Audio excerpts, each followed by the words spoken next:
All right, welcome to the Franchise Time Machine.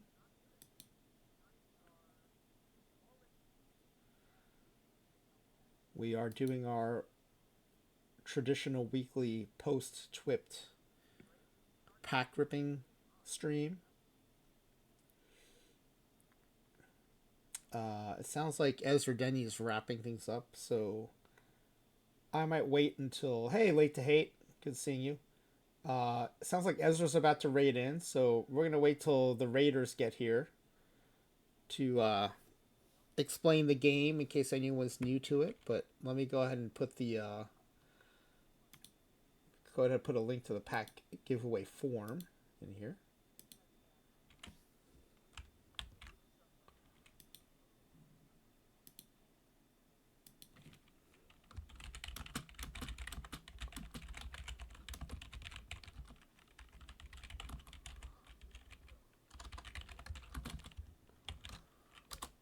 All right, there it is. Late Tate, if you want to go ahead and get a head start, you can go ahead and fill that out.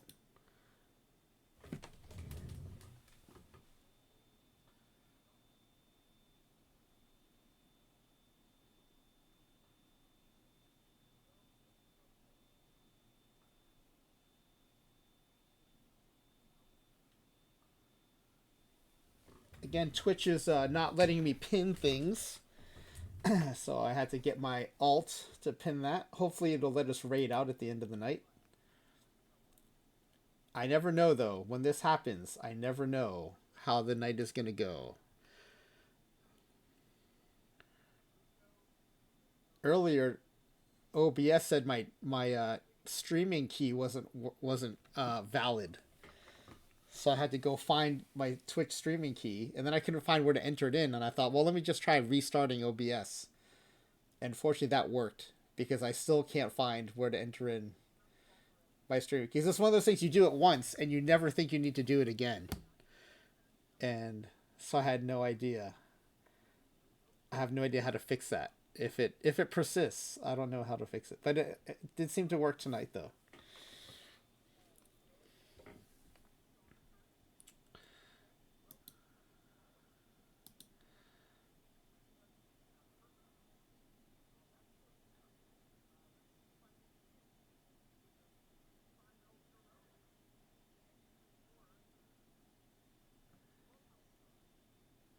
So yeah, we're gonna start with this account. I'm gonna pull it up right now because we're in a weekly and we're in round 3, and we are one win away from round 4. So round 4 would put us in 10 clubhouse stars.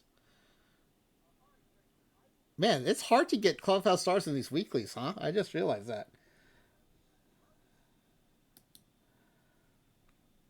Because the way it's like 2, 4, 8, 16, 32. Oh, no, no. One more win and we get 25 clubhouse stars. I counted that off wrong. Ezra Denny, thank you so much for the raid. Welcome in, Raiders.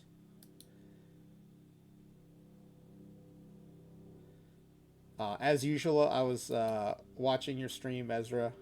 Well, you know that I was I was in your chat for a long time as I got ready to stream. You know what? If I had the points, I would actually buy Perfect Jackie for my Hooked on Streamer Phonics theme team, because I let myself bring over a 40-man active roster, or sorry, a 40-man roster. So Major League teams have a 26-man active roster and a 40-man roster. And I thought, well, so I can have some names to start the cycle. I picked 40 names that were eligible in PT25. Well, you know the rule. I won't say who pronounced it, but the streamer was trying to say, look at this sexy Jackie Robinson card. And they said, look at this sexy Jaxie Robinson card. And so that's how Jackie Robinson became eligible. For those who are new, one of my theme teams is called Hooked on Streamer Phonics. And I have no comment, Ezra. And the way players become eligible for the theme team is a streamer mispronounces the name. And I thought, it would be a bunch of names that are, long or complicated or have like unusual pronunciations. But what I found, and I found this to be especially the case once I started streaming, man, it is easy to just fumble a name. Like the sexy Jaxie Robinson, that kind of like just mixing up syllables. Another real common one is just adding a letter or a syllable that just isn't there. Like there's that iron pitcher, Hutchison, but at least a couple few streamers actually have said Hutchinson, right? They just throw an N in there. But really, it's usually just the fumbles that get me the names, which I wasn't expecting when I started the team. But it does make it extra entertaining. Yes, yes, T. Davis. Jaxie Robinson does sound pretty sexy.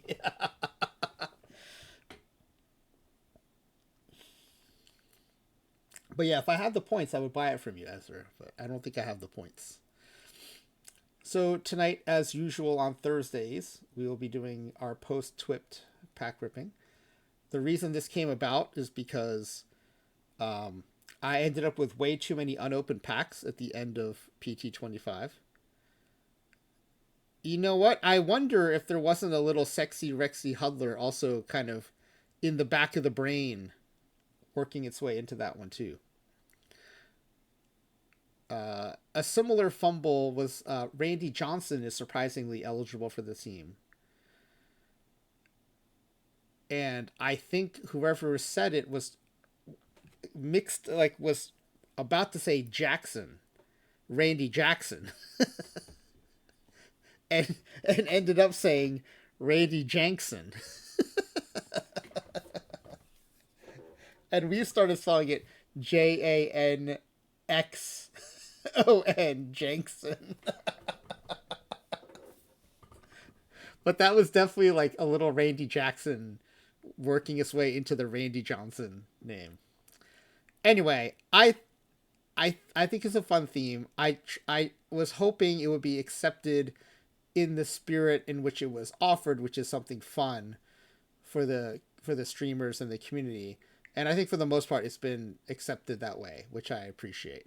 And one of the reasons I don't out streamers is because I don't want it to become like, negative or mean spirited or, yes, I don't like, I don't single people out for, yes, Randy Jackson does definitely sounds unsexy for sure. That is definitely an unsexy last name, Jankson. With apologies to anyone whose last name might actually be Jankson. Uh, I enjoy the T. Davis scale of sexy to unsexy mispronunciations. And then, of course, one of my favorites from PT25, who doesn't have a card yet, I don't believe, is Toy Cobb. And so those are probably among the top three names I never thought I would get on my team. Ty Cobb, Randy Johnson, Jackie Robinson. I never would have thought those names would become eligible. Yet here we are. And so, yeah, I part of the fun of watching streams now is when that happens. It's a good time. All right, we've got a new download for this. So yeah, the form for the first pack giveaway is in the chat. Go ahead and fill that out. The way it works is you're trying to guess what kind of card will be the last high value card in the session of 200 packs. So by high value, we're considering variants, diamonds, perfects, and limited editions. And as one of those comes up, I put it in the chat, and whichever one of those is last in the chat when we finish that session is the winner. Right, and so the questions are here. I can put the form up because I know watching Ezra, there were some newer people in the chat, so in case any of them are still with us, I will go over the form with you real quickly. Because I don't want anyone to miss out because they misunderstood the rules. All right, so the first session of 200, and the reason I picked 200 packs is, yes, T. Davis, a good flub is now exciting. Yes, it's very entertaining for me. And I also appreciate when people message me either in a chat or on a whisper or via Discord, and they'll say, you need to watch so-and-so stream to get a name for your team. I think that's pretty fun. But the reason it's 200 packs is so every pack has like a guaranteed minimum card. So a standard pack is a guaranteed bronze card. And then a silver pack, of course, has a silver and so on.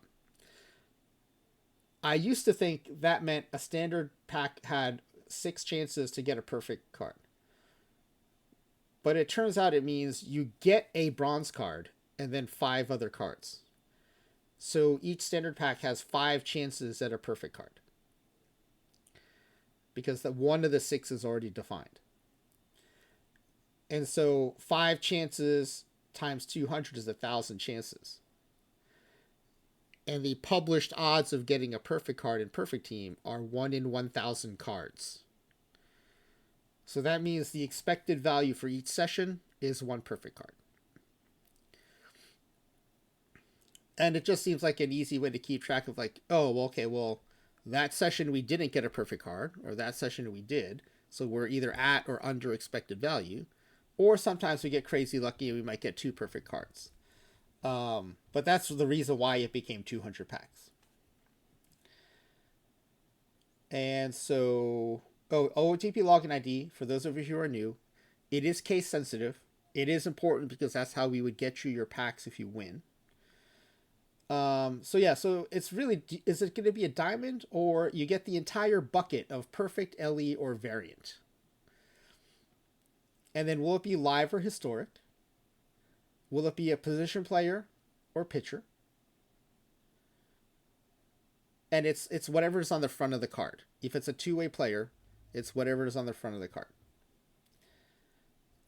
And then we have some tiebreakers. What will be the overall point value of the card, 40 to 100?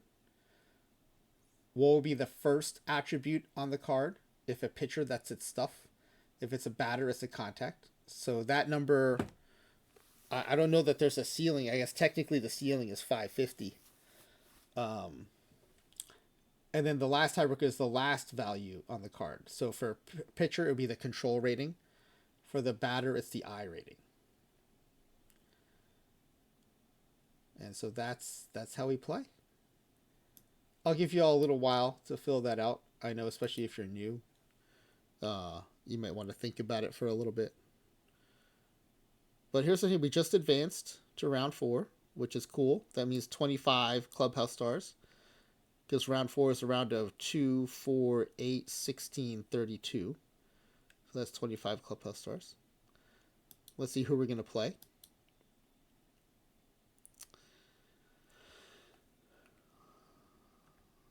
We are going to play... Oh, they've already won too. So both teams will be rested.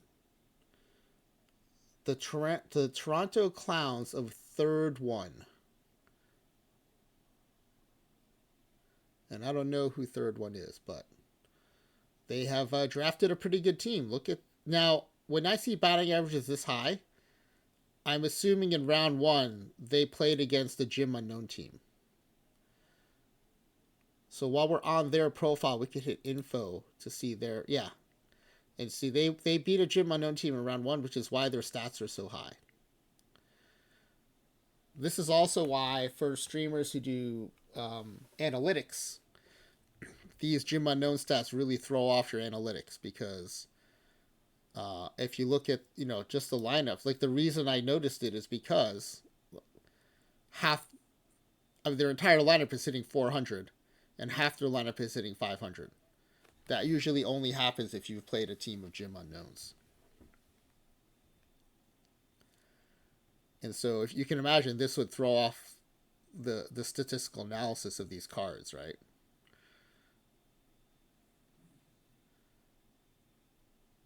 And so ideally, you would filter out any data played against gym unknowns.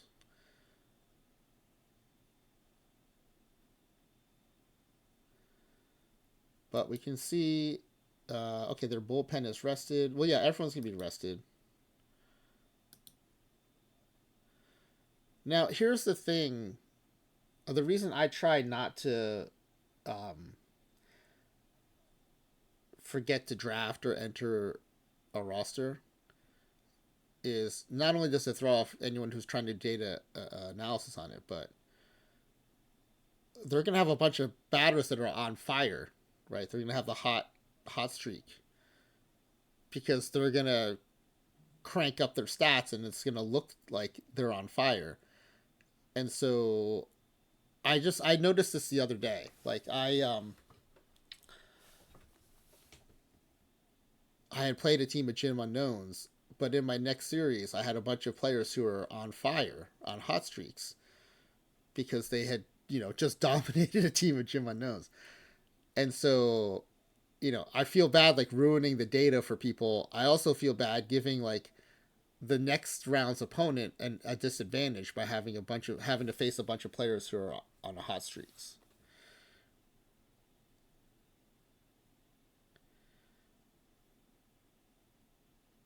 T Davis, I miss. You do what in your still an average player? You do analytics.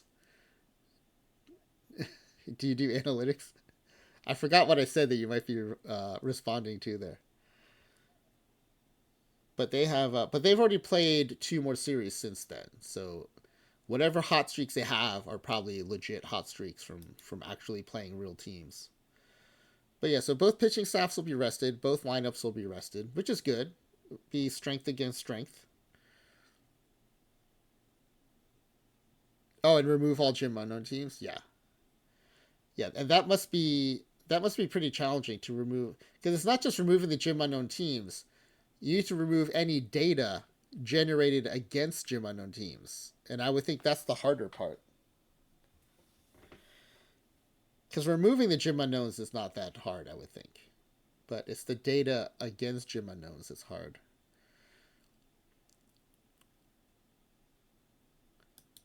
So yeah, we don't even have another sim coming in because both of our teams here are 4-1. So we have a couple more games before play resumes.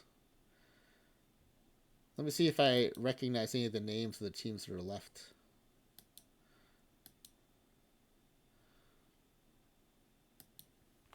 Is anyone in the chat in this?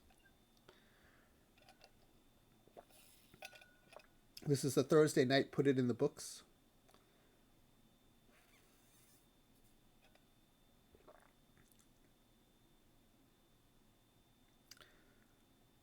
Oh, so you just eliminate the teams completely, AW. The teams that play. I see. Okay. So yeah. Okay. Yeah, in hindsight, that's so obvious. I apologize for not even catching that. That I should have known that's what you were saying. Let's see. I usually have 2 teams in this. I wonder if I don't know what other team I had in here though. For those of you who are new, for every license you can have 3 accounts. And you can only have 1 team per license in a tournament. But if you have more than 1 license, you can have 2 teams, or you can have as many teams in that tournament as you have licenses. So usually for a weekly, I try to get 2 teams in there.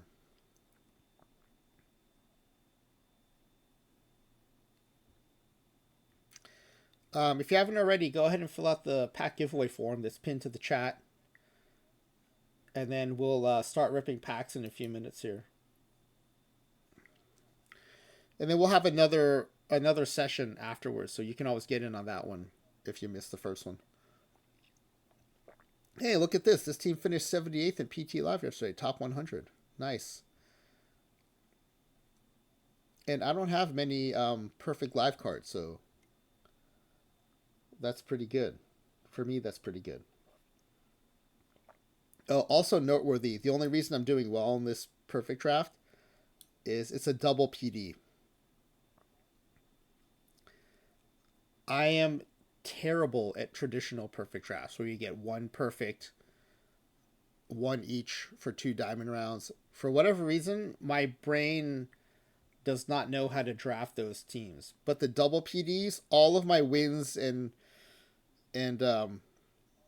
high clubhouse star finishes, I think have all come from double PDs or live PDs. But the double PD for some reason is easier for me to draft. And I don't know why. Otherwise I would decipher that and then apply that to my traditional perfect drafts. But I don't know why I'm better at drafting the double PDs than the traditionals. It might be that because of the doubles, I feel more comfortable taking pictures early, and so maybe for traditionals, I need to take more pictures in like the perfect or diamond rounds.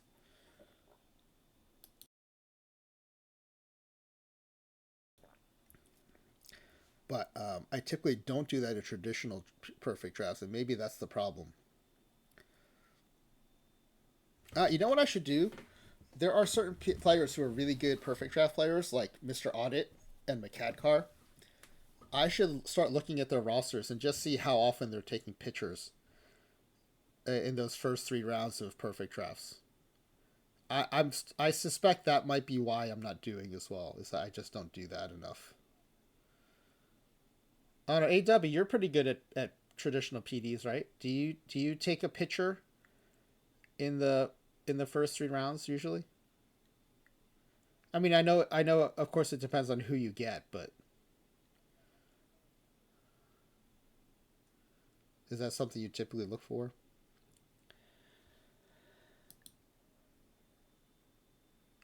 All right. The last thing I want to do before we start the pack giveaway game and the pack ripping is let's see who we played already. Round one, the Carroll Stream Cornhuskers.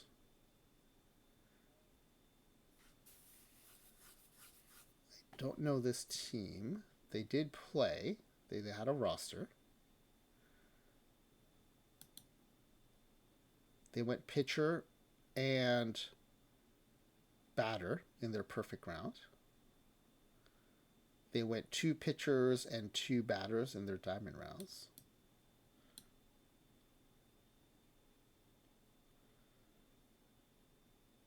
AW generally has a couple of goals as your best pitchers.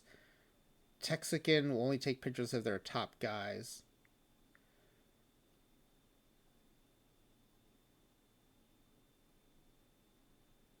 Oh, but that's right. AW does know the gold cards really well, so he has that advantage. So yeah, so you know which golds are probably worth grabbing.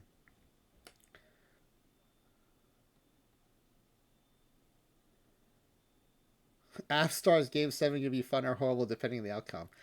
I'm a Devils fan, so we're already out of the Stanley Cup playoffs, and I'm a Knicks fan.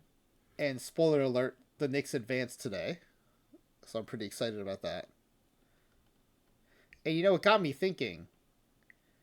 The only reason the Knicks are this good is because of Jalen Brunson, and I had to look it up because I was like, was Nico Harrison the GM of the Dallas Mavericks? What was he the GM when they decided not to extend um, Jalen Brunson's contract? And he was. So not only did Nico Harrison trade away uh, Doncic, but he also let Jalen Brunson walk. So it's kind of like, how does he still have a job? Those are some two pretty big misses. I mean, I know hindsight's 2020, but I mean, those are pretty. Could you imagine the Mavs with Luca and Jalen Brunson? That'd be a sick team. They had them both.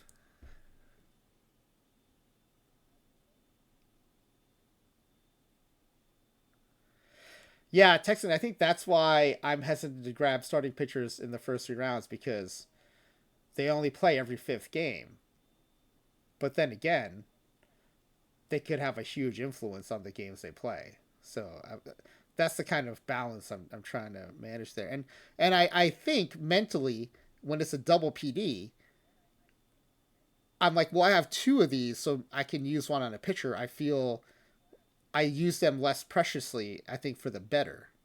And so I probably do come out of those rounds with at least one pitcher, one or two, when normally I wouldn't get any pitchers of that caliber.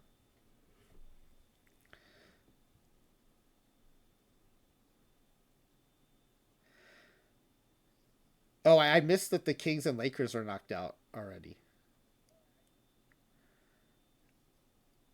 Yeah, LA taking it hard. And then I noticed that the Clippers were playing Denver earlier tonight. Did the Clippers get eliminated too?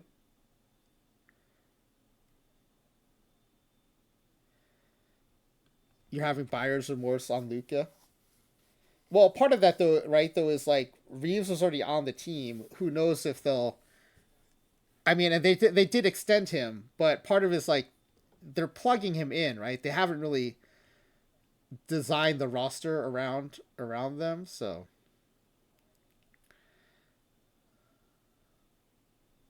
who cares about the Clippers?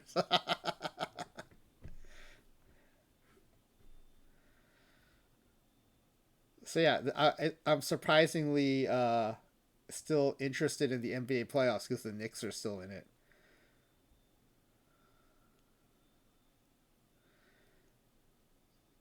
Yeah, AW. I wonder what his level of motivation will be now. LeBron's now that he had his chance to play a game with his son. Right, that was NBA history. I'm sure that was cool as a dad. Oh, Texican, I didn't see what LeBron said about losing AD. Oh, that's interesting. NBA didn't know they still had a league.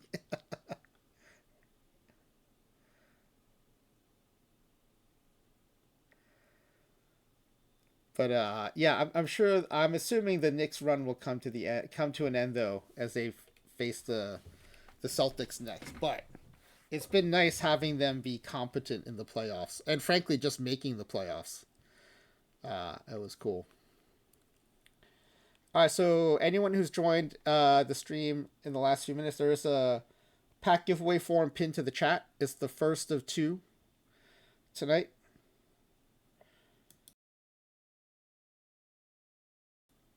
So we're playing Last Licks, our pack ripping game, where you try to guess the final high value card in each session of 200 packs. I think we might as well. Oh, yeah. What was the second team we played in this tournament? The Milwaukee Milkmen. Oh, this is a Foot for Hand team. We've seen Foot for Hand in various streams. I think mostly in. Is it Laps? Laps in Dr. Dynastics, maybe?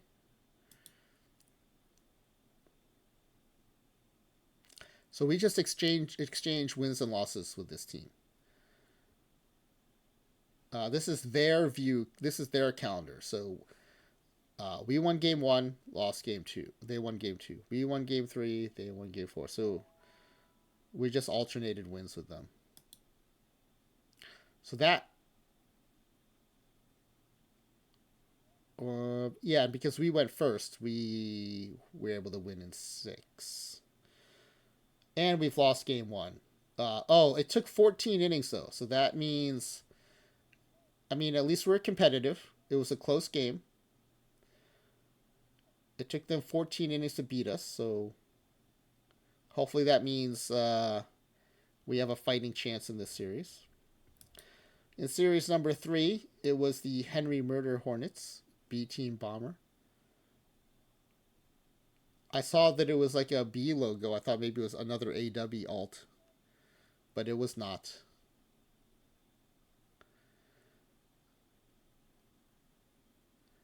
Wow, they have a bunch of players hitting 6 and 700. Did they play 2 rounds? Yes, Jay Ducci. I am Low Diamond Phillips. That's right. Yeah, there's nothing in my username for this account that would make you think it was me. So every once in a while, someone will be in my stream saying, "Oh, so you're this team." I'm like, "Yeah, yeah." Only the franchise Time Machine main team has a name, uh, a username associated with my account. So yeah, sometimes it's surprising to people. So I wonder if this team, every once in a while, especially in a big tournament, I'll see a Jim Unknown team in round two because two Jim Unknown teams will play each other in round one. I wonder if they face two Jim Unknown teams because their batting averages are so high.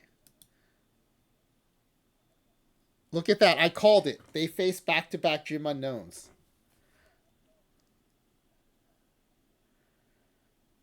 So what I want to see is we'll go to this team. This is the Jim Unknown team that they beat in round two.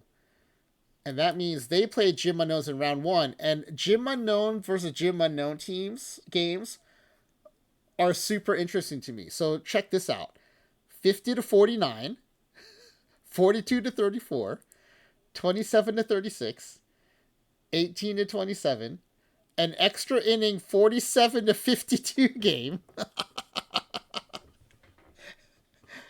Winning by 5 in an extra inning game is something special.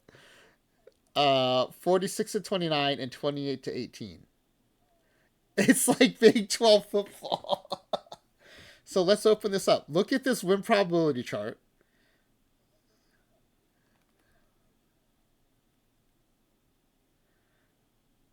And then, oh, good, T Divs. I'm glad you like the card ripping game. I tried to design a game where everyone's in it till the very end.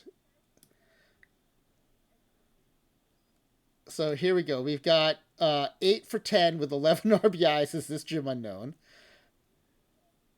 So clearly, Jim Unknown batters are better than Jim Unknown pitchers. Um, yeah, these Jim Unknown versus Jim Unknown games are my favorite. Let's see. This guy pitched 1 inning, gave up 9 earned runs, and threw 53 pitches in 1 inning.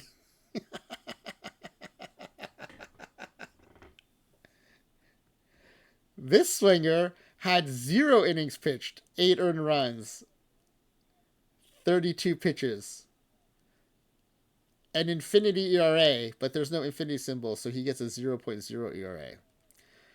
And this Jim Unknown got 1 out, 1/3 of an inning pitched, 6 earned runs for a 162 ERA. They have the 100 Babe Ruth pitching skills. So these guys are pretty terrible. So yeah, the Jim Unknown batters though, they put up some. This one guy went 7 for 7, batting 1,000, 9 RBIs. Brandon Nimmo, who but only 1 home run. So this is all just base hits. 7 for 7, 6 runs, 9 RBI, only 1 home run. So yeah, you get to see some really cool. But look, I mean, this win probability graph is insane. Up and down, up and down. So the North Pole Rangers scored 12 in the top of the sixth. That's this big peak right. No, where is that? That would be. Oh, this is the Ranger. That's why they were so high. And then the other team, seventh, bottom. Oh, bottom of the eighth. That's the bottom of the eighth right here. That's that spike.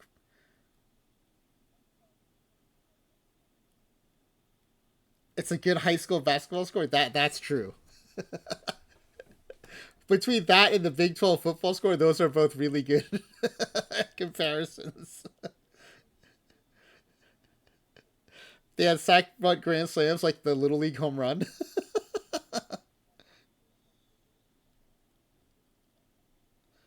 I saw on Sports Center the other day a Little League home run in a Major League Baseball game.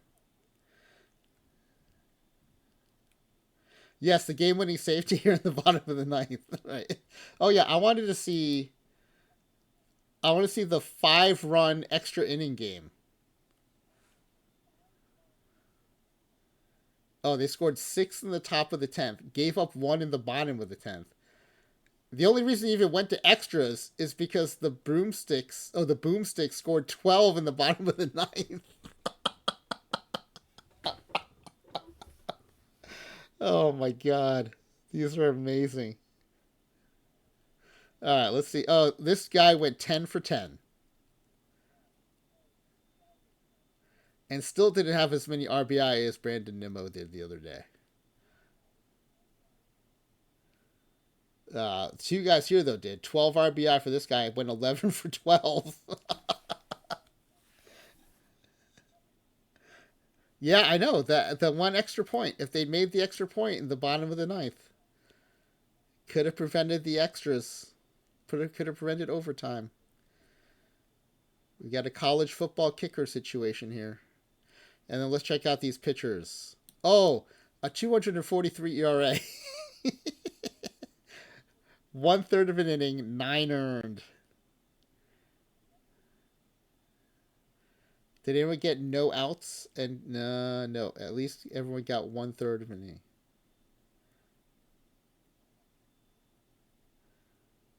Anyway, it's so great when this happens. Jim Unknown versus Jim Unknown. One of my favorite things in Perfect Team.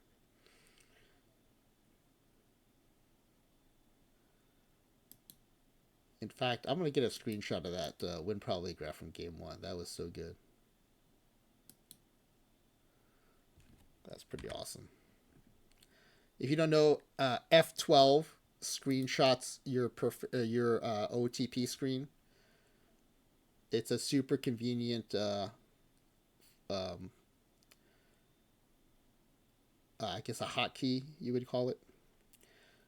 And then let me get this screenshot here.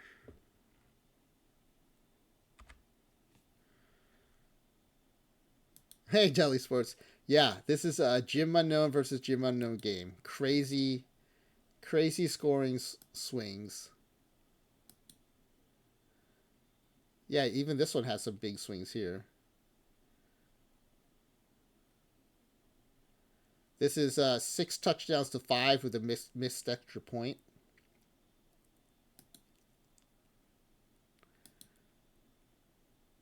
Oh, look at this one too. Roller coaster early on, but then kind of put it away by the 7th inning. Although when it's Jim Unknown versus Jim Unknown, no lead is safe. Those are drinking teams that happen to play baseball. That is another good analogy. This one reads like a more typical standard game. We saw this one. This is the extra inning game. Even this blowout, 46-29, had a bunch of swings in the win probability here. 2 touchdowns in the second inning. That's what swung it all the way down here. And then 4 field goals in the 4th. That's what tipped it way back up here. And then a touchdown, the field goal in the 5th, swung it back down in favor of the reindeer. Right? It just goes back and forth. And then this is a series clincher. 28-12. All right, let's see what the game 2. Oh, we've lost 2 now by a total of 2 runs.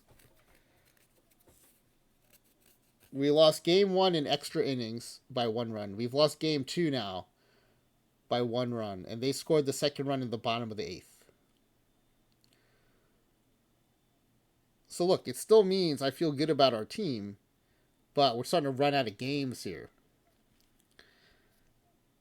Jay Ducci's getting relegated in your Red Sox theme team.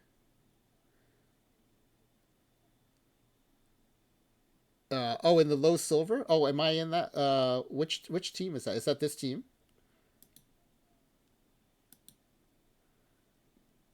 Oh yeah, I'd have to exit. Well, I have to exit this tournament anyway, so let's go ahead and exit this tournament. Let's make sure after the playoffs. I sometimes forget to go back to a 5-man rotation. So let's make sure we've done that. Very nice win total. 69 wins, 37 losses. No, we did go back to a 5-man rotation. I did remember to do that. So this is the team that I believe... Okay, no, we did not win a World Series. A couple of teams, after a pack ripping session, I went ahead and finished a bunch of missions. And that's what a lot of these players are on this team now, is the lefty Gomez, I think Alex Fernandez. No,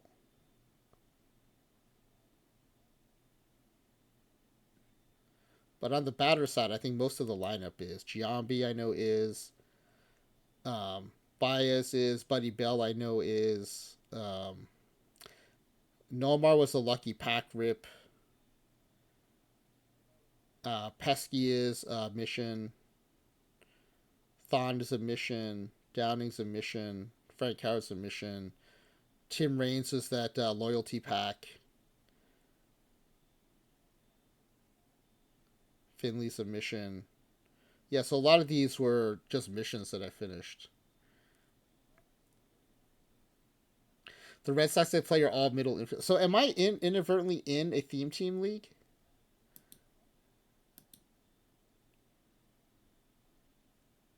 Or have you not officially declared your theme team status yet?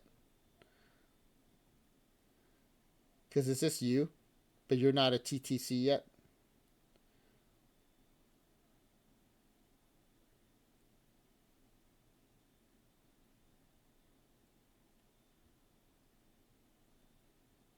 I mean, are you interested? Because then you would get put into a theme team league, and then you might have a better chance of. And it's kind of fun being in a league of all theme teams. And then you wouldn't be facing a team like mine, which is like every mission card I get, I put on my team right away. Oh, you beat Ezra's theme team last week in a World Series walk-off. That's amazing. If anyone's interested, it is. Let me give a shout out to. It's EVC and NYC2, who you probably all know from his streams, runs the theme teams.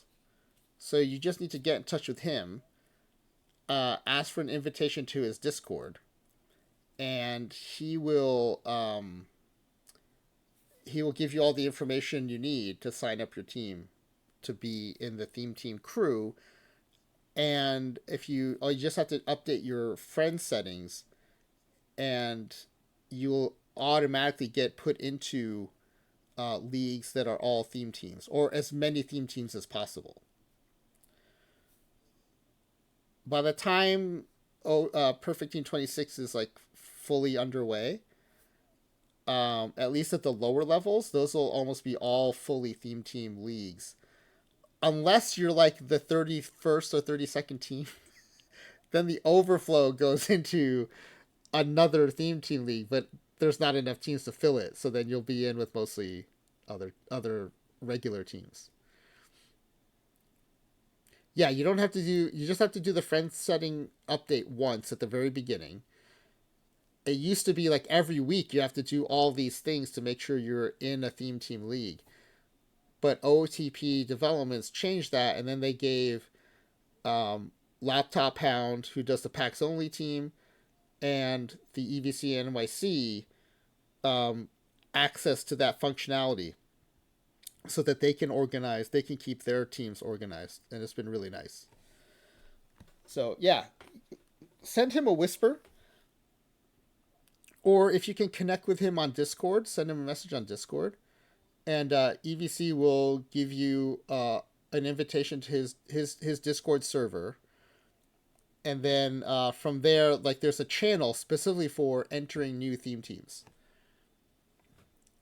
and you can get in that way. Okay, I think I've stalled long enough that we can close the form. And if you missed this one, you can get in on the next one, which is right after we finish these 200 packs.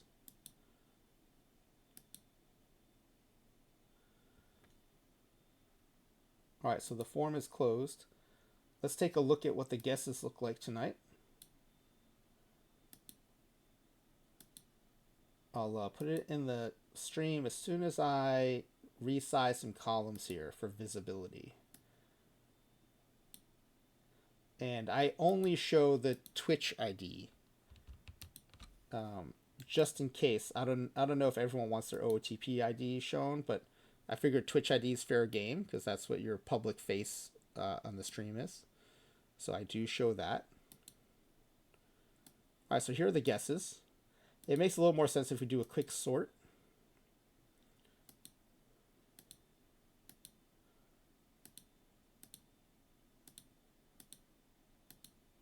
Okay, so if it's a historic diamond pitcher, there's no tiebreak needed. It's Texicans the winner.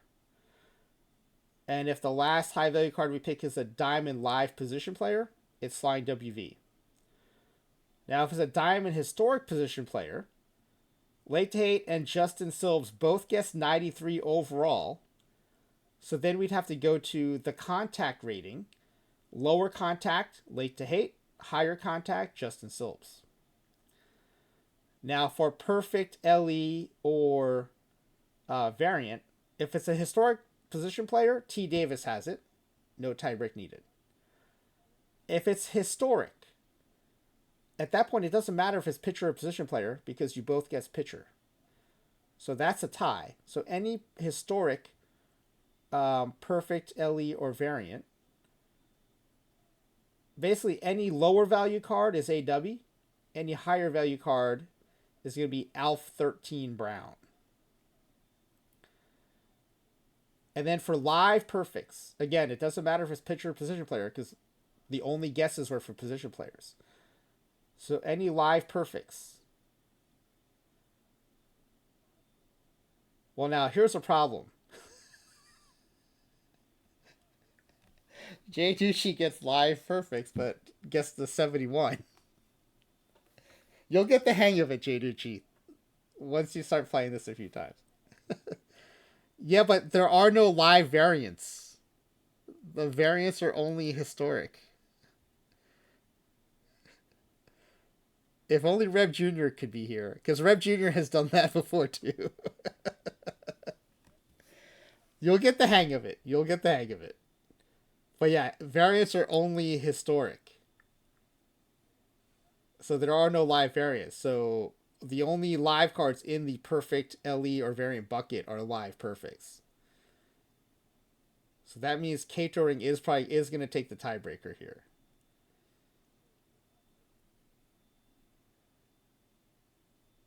But don't worry, you'll get the hang of it. This has happened before.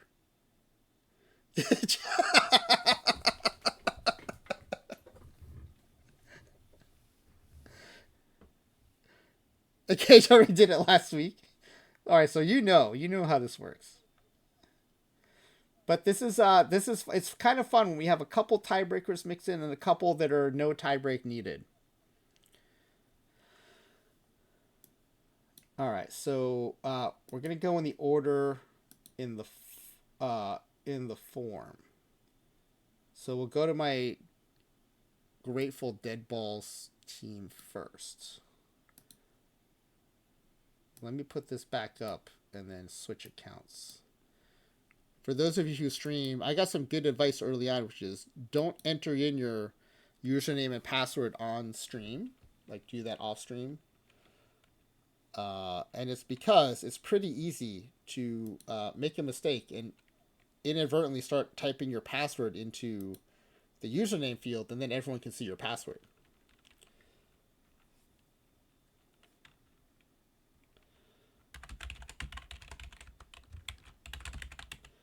And you think, oh, that could never happen, but then I did it the other day. Fortunately, I wasn't streaming, but I did it by mistake the other day.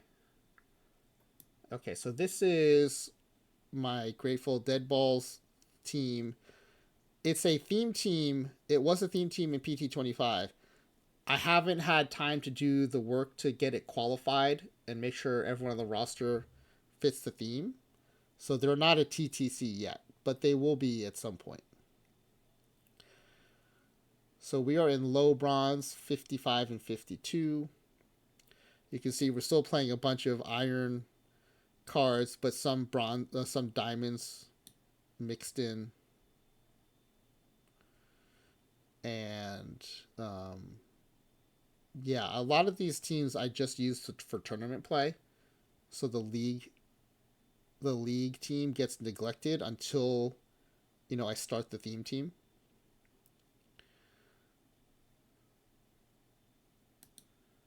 But yeah, we're going to rip 62 packs here.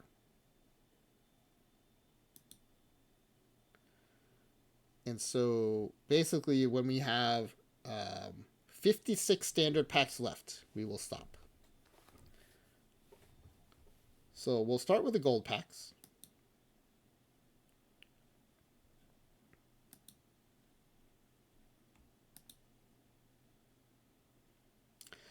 Live Cole Reagans.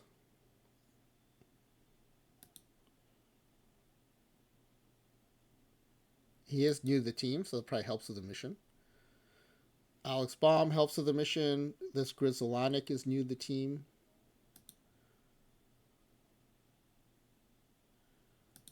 And last gold pack, Hauk is also new to the team, as is Eric Miller. And still no one in the hot seat. The hot seat is who's in winning position. And you can cruise in the winning position till the end sometimes, but other times it's changed at the very last pack we've had the lead change. The historic silver card, no high value cards, but this Billy Hamilton is new to the team. And then let's open these 20 silver packs next.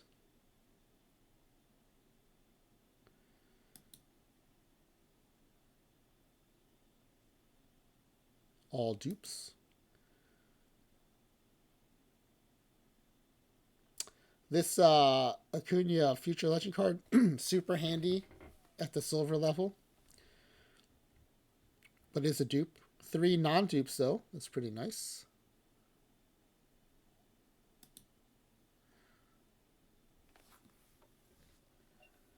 The new Al Wicklund card. New to the game, new to the team. And the Palacios card is new. The one thing I wish it could let you do is let you right click and see the card profile. Because I could just see the overalls here, the 71, 91, 119. But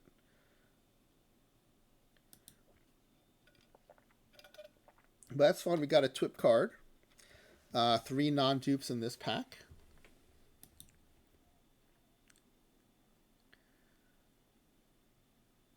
Another non-dupe.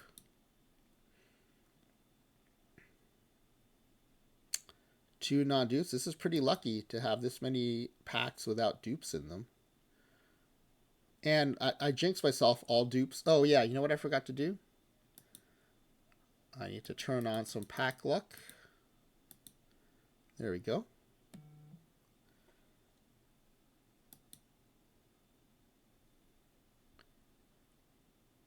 One really handy thing about OOTP Go is I get notified when I get knocked out of tournaments. So I just got knocked out of Daily Late Night Live Speed, which is one of my favorite tournaments. Justin Mosley is new to the team. I like the speed drafts. They're a lot of fun. And this is a live-only speed draft, which is right up my alley. Andrew Kashner new to the team, as are Jack Leiter live card and the Silver King silver starting pitcher card. I've used the Silver King in tournaments before. It plays pretty well.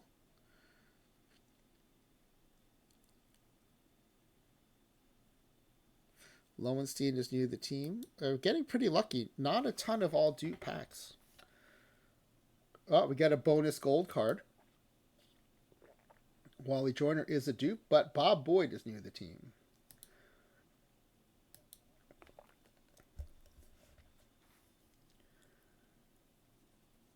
Ruiz is new to the team, and at this point, any new live card probably helps with one of the missions, so that's good. Justin gets that notification a lot. 3 non-dupes. That's funny. Here we go. First person in the hot seat. Who will it be?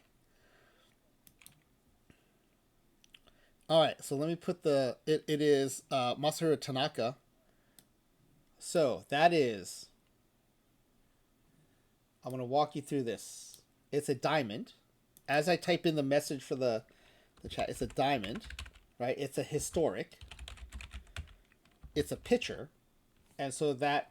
We don't need a tiebreaker. That means it's Texican.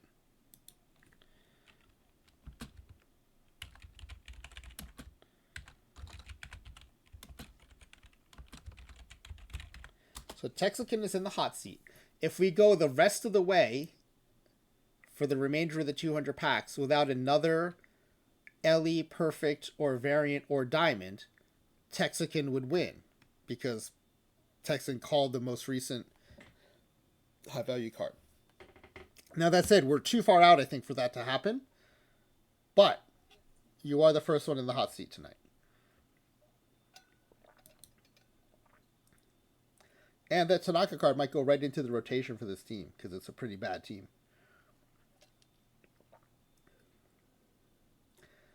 This Pinella card I like in silver tournaments sometimes.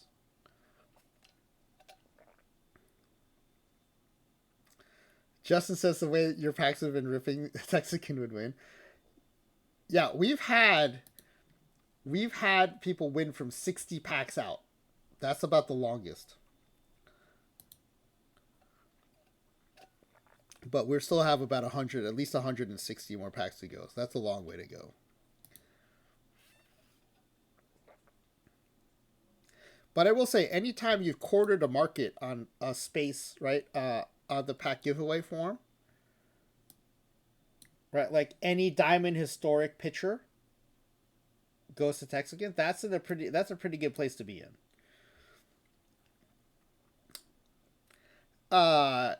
No offense, Texican, but if a perfect is what knocks you out, I will be very happy.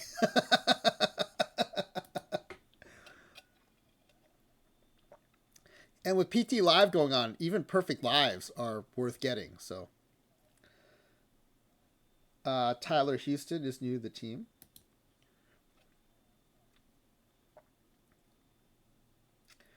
Two non-dupes here. We're into our standard packs now. Kerstad is new to the team. Again, we're ripping these until we have 56 packs left. And then we have 2 more accounts to go. Non-dupe. By Spice is new. Carlos Carrasco, this is one of the newer live cards. New to the team. All dupes.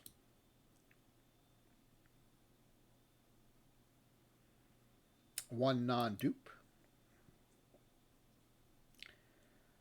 And we've got 30 packs to go in this account.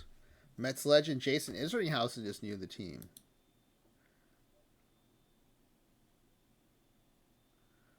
Bobby Smith new to the team.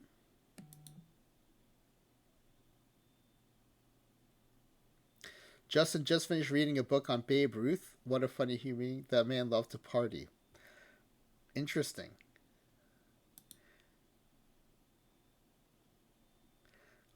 And what did partying look like in the 20s and 30s?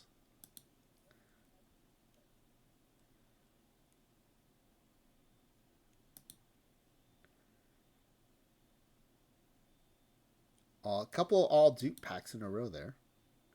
That's when you know you're having a good session, when all dupe packs actually stand out. Cronin is new to the team. Stay out drunk until 7 a.m. every night. Jazz club, lots of women. All right, yeah, that sounds right for that era.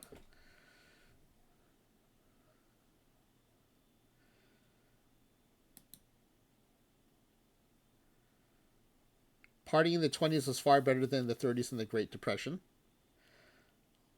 Although I don't know, maybe if she had money in the Great Depression, maybe it was awesome because no one else had anything.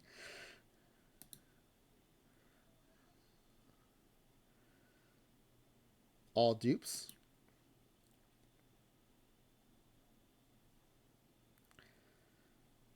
Arthur Rhodes is new to the team. It is interesting to think about like what partying hard looked like in different eras.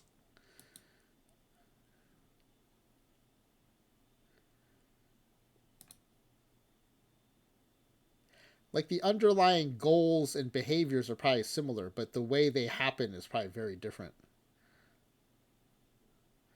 Bob Barr and Gabrielson knew the team.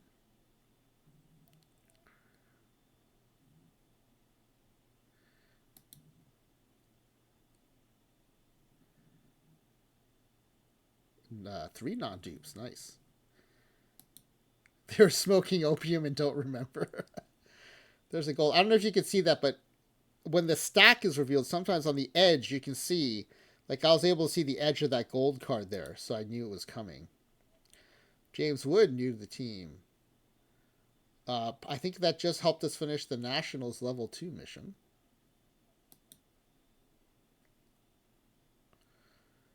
Oh, and here we go. A change in the hot seat, because we do have a variant.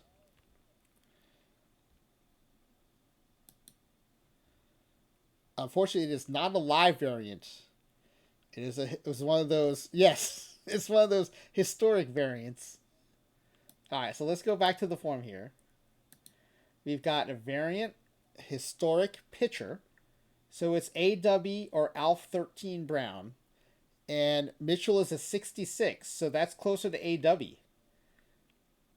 So AW is in the hot seat. So let's see. Variant historic. Oh, I don't need to historic. It's starting pitcher Willie Mitchell 66. And that goes to AW. Alright, AW in the hot seat. Is this card going for anything? Let's see. 555. Not the minimum, but not great. Does this, which account am I in? I can't remember. Oh, this account plays iron, so we'll probably end up selling this one.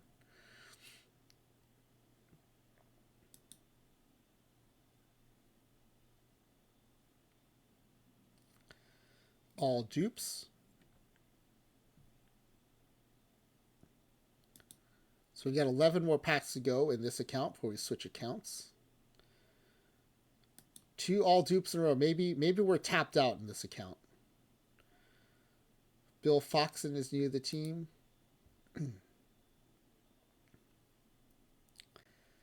Canigliario new to the team. I actually play that bronze card sometimes in perfect drafts. Cody Ross, one of the brand new cards from today. That's a nice pull. And Dave Hamilton. Actually, this is pretty good. A defensive center fielder with power in bronze. That works.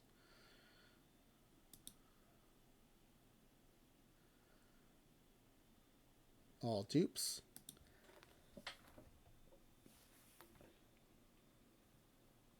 Doherty is new to the team.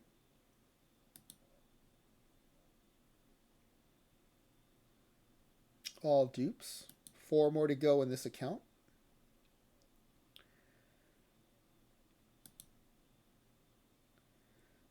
I think maybe a new account, fresh pack luck. Max Fried is new to the team, as is Billy Ripken. This is a fun bronze card. I especially like the position flexibility. He can play second, third, and short. And he's got the good contact. 2 more in this account.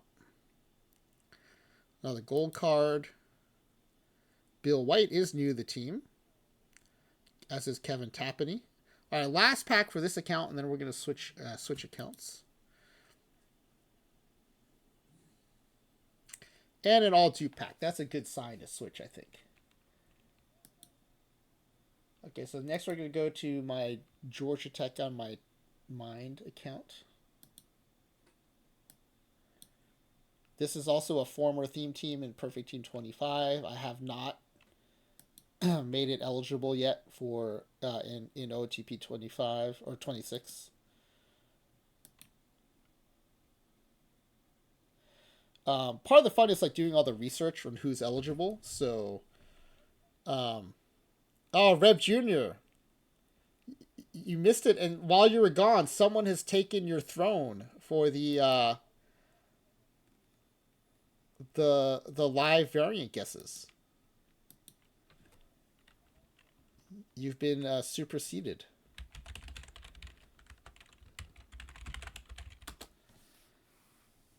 This is the first round of Rev Junior, so there'll be another session.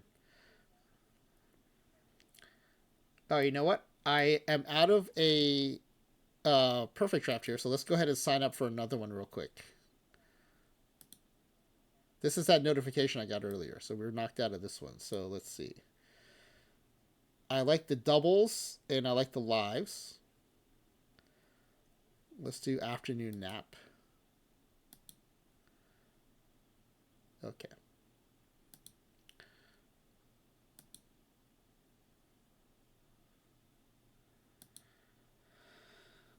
All right, on this account, we're going to rip until there are 55 standard packs left.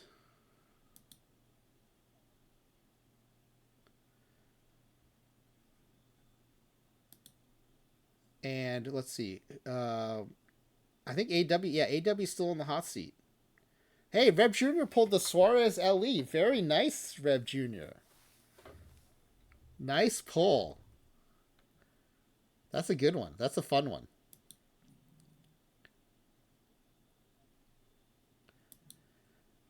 Yeah, these are some gold packs. Trent Grisham is a dupe.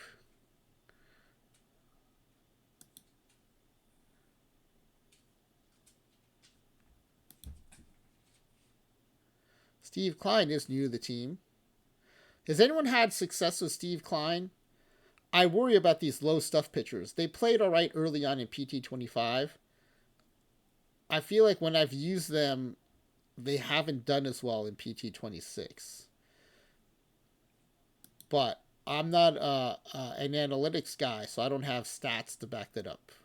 I have very small sample size, anecdotal experience only. Vince DiMaggio, decent 99 defensive center fielder with some pop. And is new to the team, so that's good. Might help with some missions. Not just missions now, but missions down the road, too. Klein, very bad unless old era. Thank you, AW. For those of you who don't know, AW, also an affiliate streamer. Highly recommend a follow for AW. AW does some analytics stuff. Also has experience, lots of experience in the base game from his time with PBE Sim. Really, really fun stream. Well, check this out. We've got a Jackie Robinson silver card and a variant.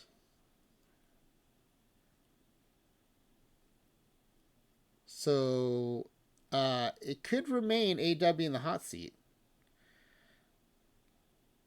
Yeah, and we got a Brave silver. All the Braves live cards are selling at a premium still, because it is a bit of a bottleneck in the mission structure. But yeah, love this new Jackie card art. This is great.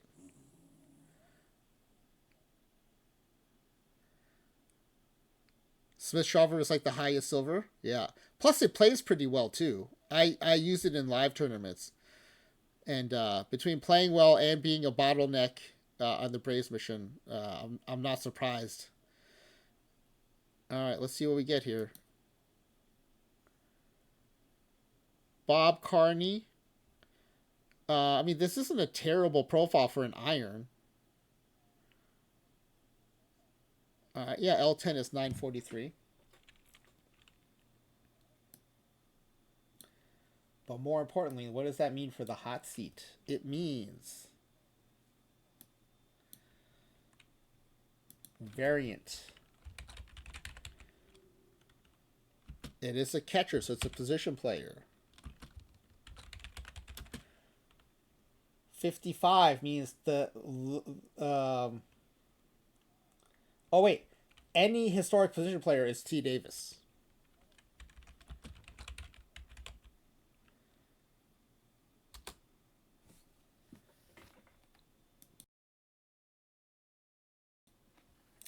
Any variant historic position player is T Davis. T Davis. Pretty good guess though. The 47, pretty close to the 55. All right, T Davis in the hot seat now.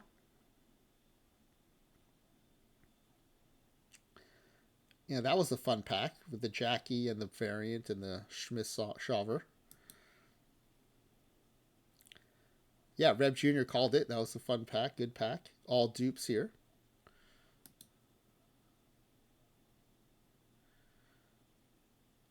Sam Huff is new to the team.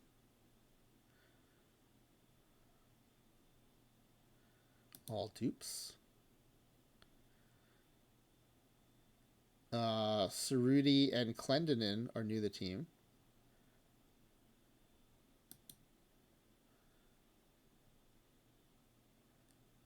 Bonus gold card. Brian Reynolds is a dupe. Boss Schmidt and Andrelton Simmons, though, are new to the team. Our variants are hot tonight.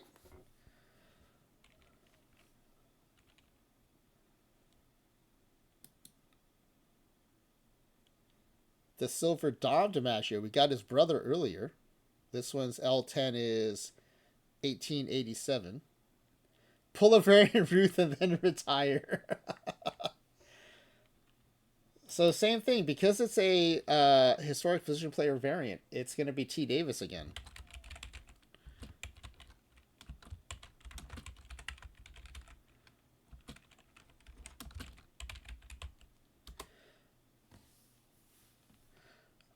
Justin, I have not added custom walk-up songs to my base games, but if anyone were going to do that, I would think it would be the Nolan Network, or Tetsuiji. Give Tetsuiji a follow. He does. He's done various historic saves in the past. He also does a lot of uniform building, and does like custom video intros for his streams. And he does a very immersive. He had a Colorado Rockies save that went for like tens of seasons. He did a KBO save. Now he's doing a honk ball Dutch League save. If anyone were gonna do custom walk up songs, it would be him. So give Tetsuichi a follow and then catch him streaming and ask him during the stream. He might be able to help you out. Or connect with him on the stream and then maybe ask him in Discord or something. But he's a very involved OOTP community member. He will help you out if he can. He's a really great guy in addition to being a great streamer. So if he knows how to do it, he will definitely help you. He's a super great guy.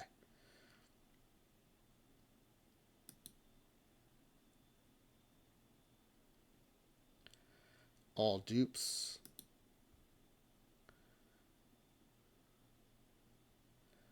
Fonseca is new to the team. The variants are hot. I'm telling you, it's variant night here, and it's a pitcher this time. So that's a different path here on the table. All right, so variant, historic pitcher, 59. So it's on the low side. So it's AW again.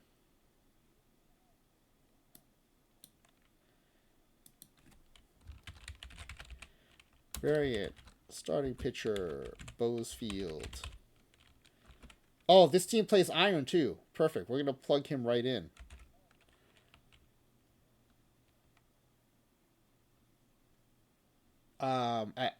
I think the non-variant version of his card is already on the roster. So it's pretty much a no-brainer to plug him in. One of my tournament rosters, that is to say. Sorry. Justin thinking about doing a Detroit techno-themed bass playthrough. I want all the stuff to have Detroit techno walk-up songs. That is amazing.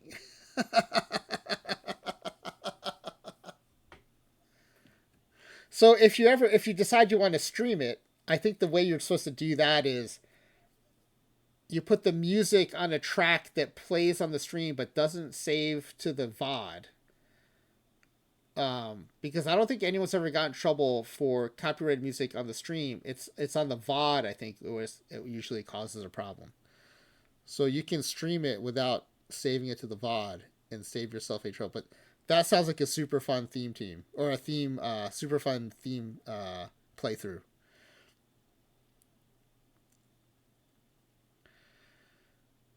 All right, so AW is still in the hot seat, or back in the hot seat, I guess. T. Davis was in there briefly. We're definitely way above our expected value in variance already. And we're still in the beginning of our second account. 2 non-dupes here.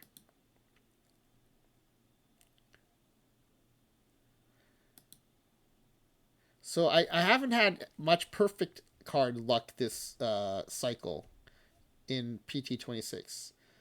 2 non-dupes. But I've had very good variant luck and some pretty good diamond luck. 2 non-dupes. And so considering that, I'm not going to complain about my perfect luck yet.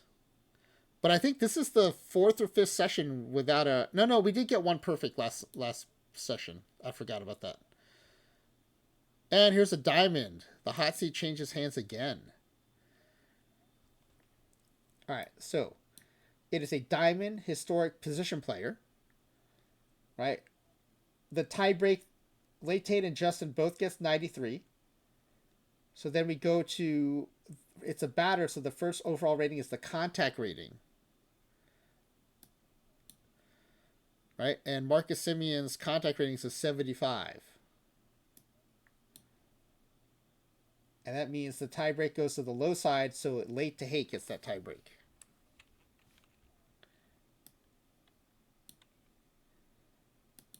That's true.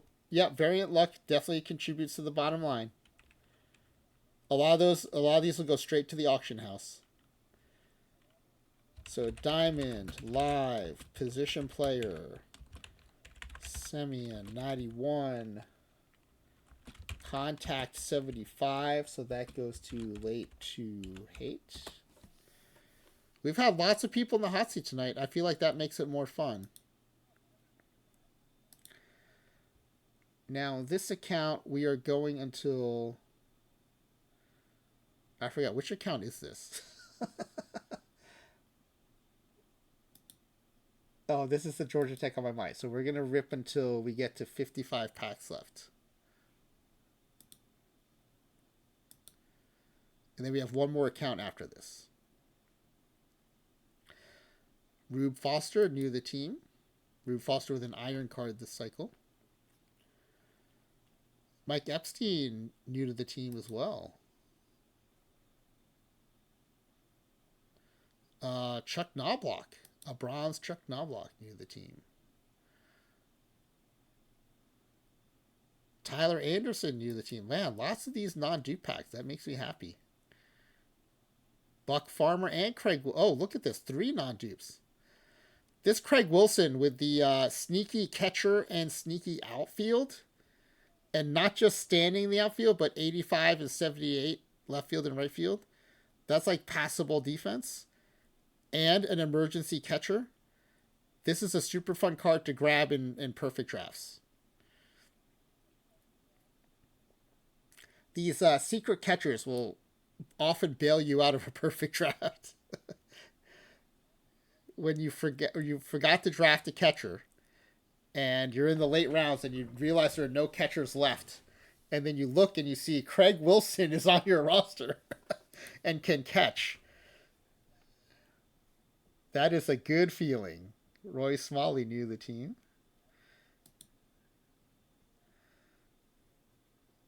It's not so much a good feeling. It's a huge relief of a feeling after you thought you blew it. You sometimes end up with Bijou catcher, which is still better than no catcher. Kim is new to the team. Probably helps us with a mission. Yeah, we're getting close on Tampa Bay 2.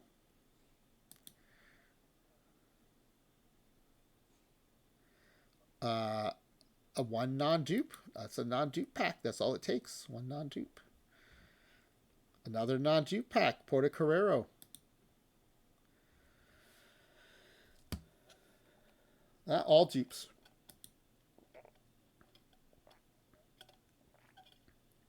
Batista, non-dupe.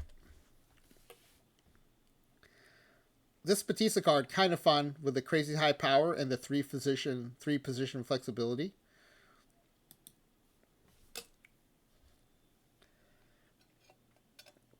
Two non-dupes.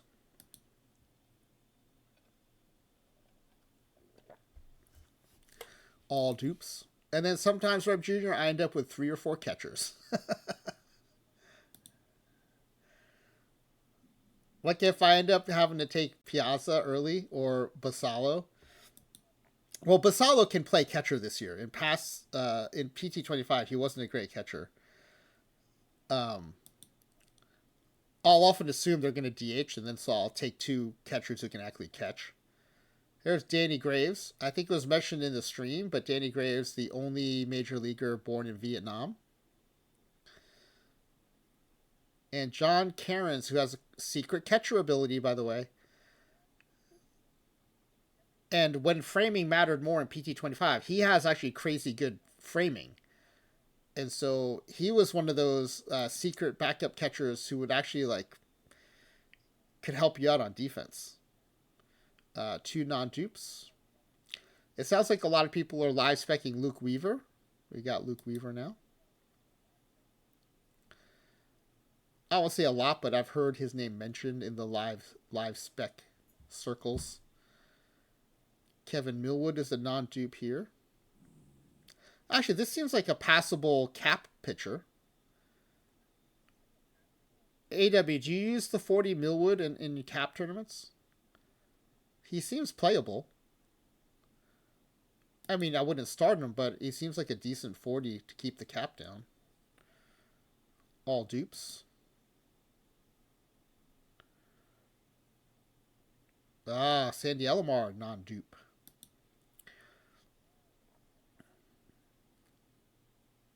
All dupes.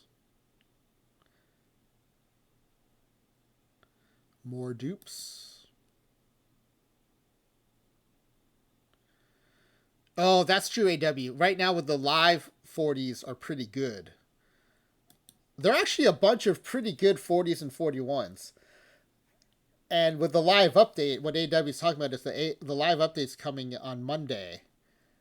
And presumably a lot of those irons will move. If not out of iron, out of 40 and 41 range. And then we're all going to be searching for new 40 cards that can pitch. That can passably pitch. Will Warren is new to the team. Future Legend card. Hey, does anyone know... I've seen this before. I think it's maybe just the Future Legends card, but why this has 0? It's not a big deal, but it's the only ones I see like that. It just made me wonder what the deal was with those.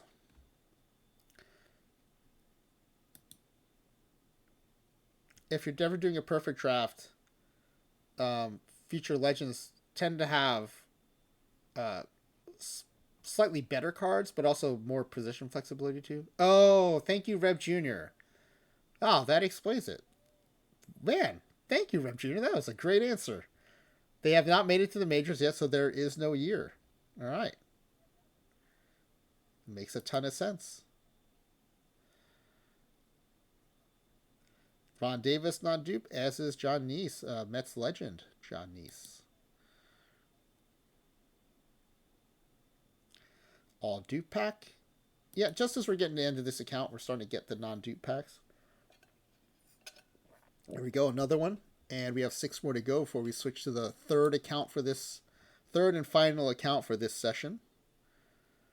There we go. There's 2 non-dupes. A live and a historic. And we're taking this one down to 55 packs. Kolek is new to the team.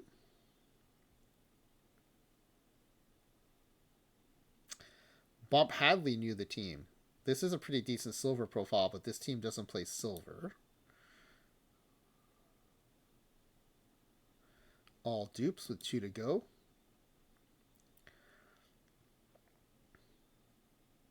Semino is new to the team. Was Semino on Lap's stream today as one of the top non-live iron pitchers? I thought I heard his name mentioned. Margot Live is new to the team, and we are switching accounts to the third and final account for this session, which is the Low Diamond Phillies team. So we can peek in and see how that team is doing in the tournament too. Have we gotten knocked out yet? We were down 2-0, but they were both 1-run games.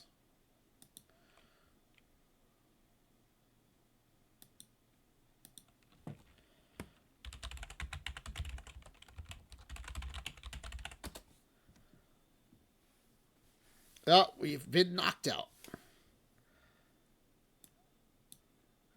So I think that was, what, 25 Clubhouse stars?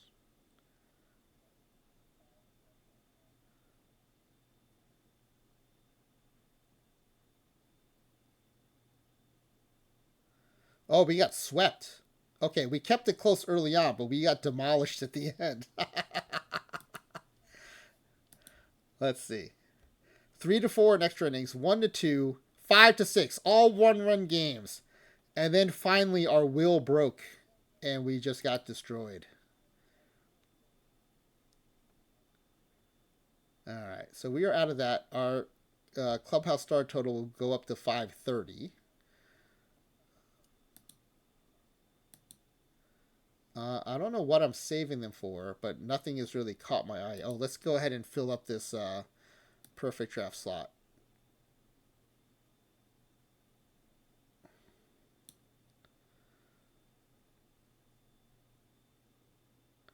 Yada Yada Yada is a double PD. Those are the ones I'm better at, so we'll go ahead and sign up for that.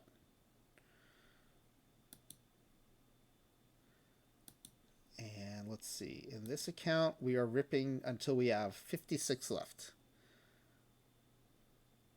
So this is the longest rip. We're going to rip 78 packs here. Can AW hold on? Oh, no, it's late to hate right now. Sorry. Late to hate had the Diamond live Semien cards. So can late to hate hang on for 78 more packs?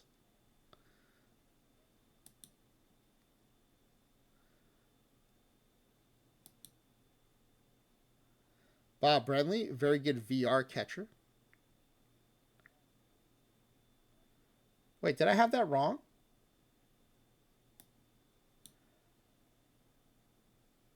Oh, you are historic. Yeah, I'm sorry. That's Flying WV. Thank you. Okay, this is what I love about our late night community. Late Tate, thank you for being so honest. I did screw that up. It is Diamond Live, second baseman, Marcus Semien, 91. Any Diamond Live position player is Flying WV. Thank you, Late Tate. I appreciate that. All right, Flying WV in the hot seat. Now, if there's any karma in the world, Late to Hate will get the next one.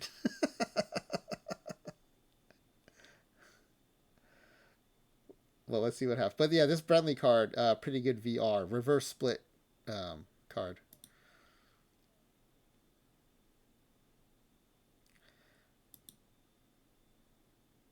Arias. This is the historic Arias.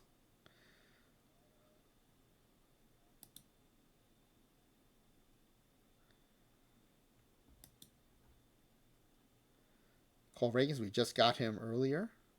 That was a different account, though.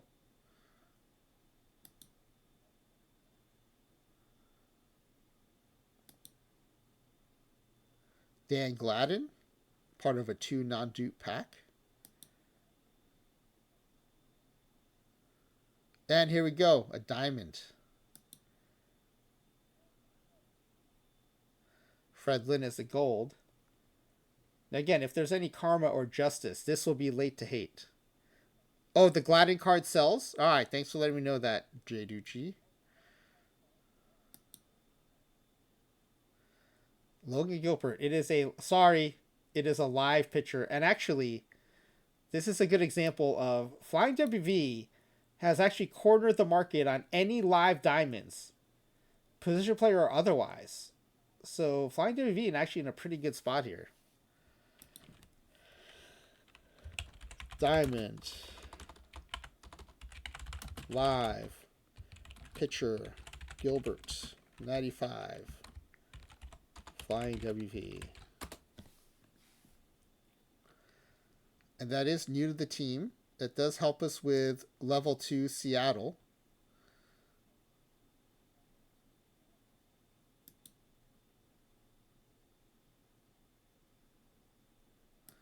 And the gold card is Matt Brash, new to the team. Oh, look at this. We're closing in on level 2 Seattle. One more, and I think we finish it.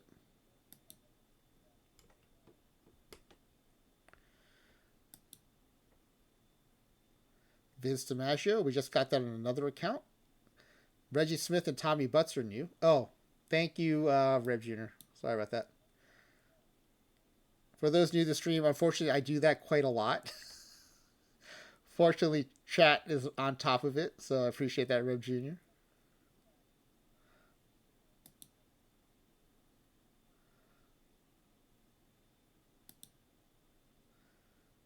Fortunately, I didn't get an amazing pull during that time. Brian Reynolds and Bernie Boland are new. I've thrown this Boland in silvers before.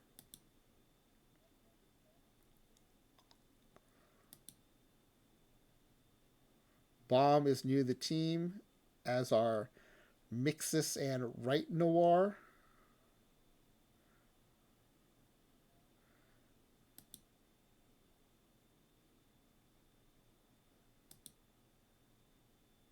Ripper Collins, new to the team. Great name, as is the name Dick Drago. Mike Donlin, new to the team, as is Charlie Babb and Bob Kane. Gladden cards sold at 1 p.m. early today, not so much anymore. Alright, that's alright. Thanks for the update, though.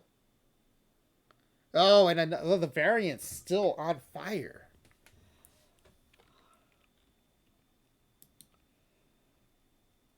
It is John Russell selling for L10 of $14.93. That's a pretty good iron variant price. Come on, live variant. That's right. That's usually Rev Jr.'s line. Variant. Physician player.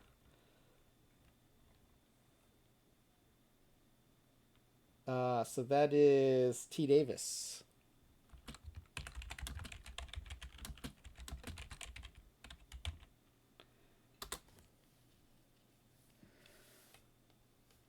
He was on Laptop Hound's list. Good to know. That Laptop Hound is a market maker. His streams do actually influence the market, so that price might go up. It is funny how, like, during live spec, Fussmucker would come on and on live stream and do live spec streams before each live update. And man, like, you could see the market move while he's streaming it. Oh, another variant. This is crazy. How many is that tonight? That's like 6 or 7, I think. That's insane. Doc Newton selling for $809 L10. Variant SP Doc Newton. So historic pictures, he's on the low end, 57, which is exactly AW's guess for the tiebreaker. So it is AW. But frankly, anything below like 80 would be AW. Texican hasn't gotten this many variants in 400 packs.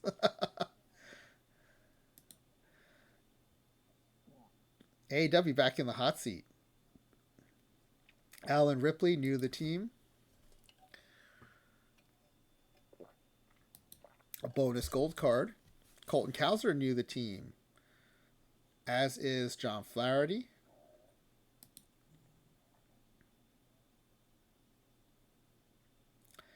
Scarberry and Murakami, also the first Asian and Japanese pitcher to pitch in the majors. Did so way back in the 1960s.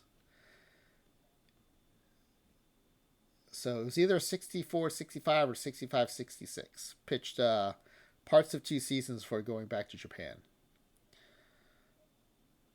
And for those who don't know, I am of Japanese. I mean, I'm Japanese. I was actually born in Japan, so Murakami's a big deal to me. I like his story is pretty awesome, but also was the reason no Japanese players came over for the longest time, because the Japanese Professional Baseball League did not like how that went, and so for the longest time prevented their players from coming over. So you could say if maybe if he hadn't come over, Japanese players might have come over sooner, but he was a pioneer.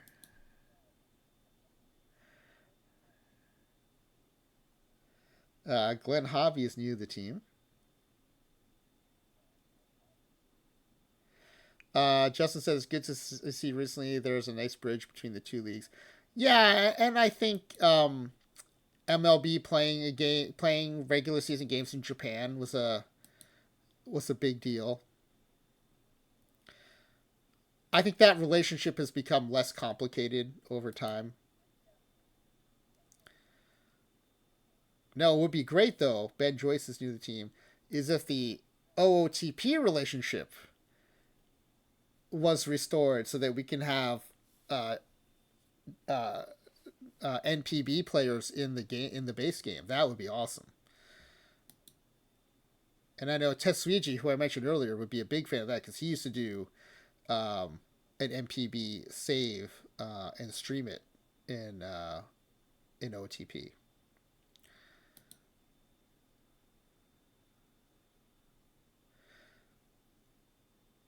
But the way there are KBO cards now in Perfect Team, even of players who may have never played in the majors, Dave Kingman knew the team. It would be really cool to get some historic NPB cards. Like a Sadaharu O card would be amazing.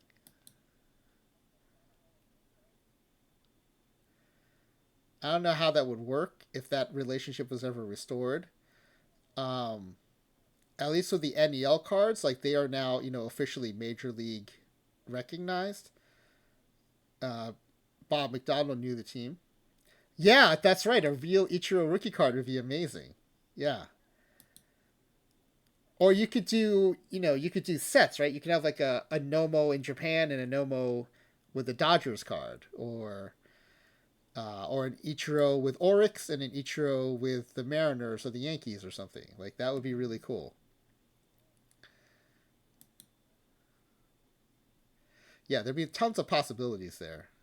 I mean, I have no idea what the state of that relationship is, but I know there are a lot of us who would be big fans of that relationship being restored. Yes, more baseball is always better. I agree. All right, we've got a diamond card. So there will be a change because the hot seat for AW is based on a variant. Oh, I did overlook Marlin's legend Ichiro Suzuki. That is true. It is Byron Buxton. So, live. Diamond Live position player is Flying WV. No tiebreaker needed.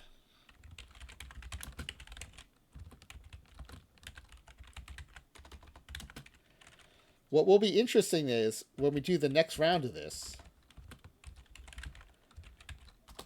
Will now more people migrate towards Diamond Live position player, and then something else will be someone having sole possession of a corner of the market? I don't know.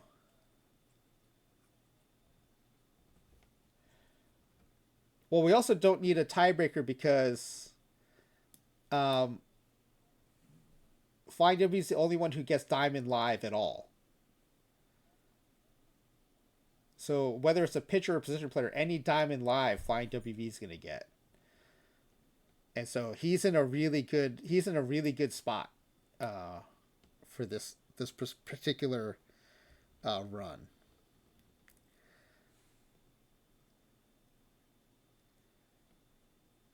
JJ says Ichiro live variant softball league is coming up.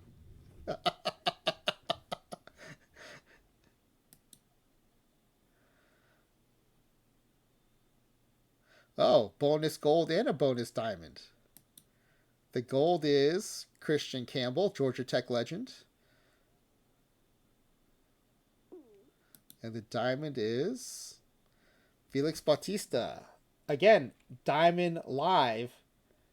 It's only Flying WV.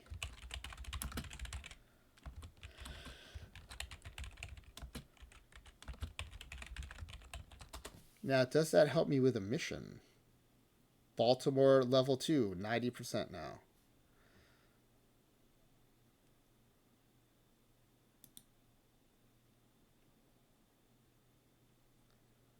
A bonus gold. Robin Ventura. Mets legend, Robin Ventura. And another diamond. Ooh, a Hall of Fame diamond. These just got put into packs. That's a heck of a pull.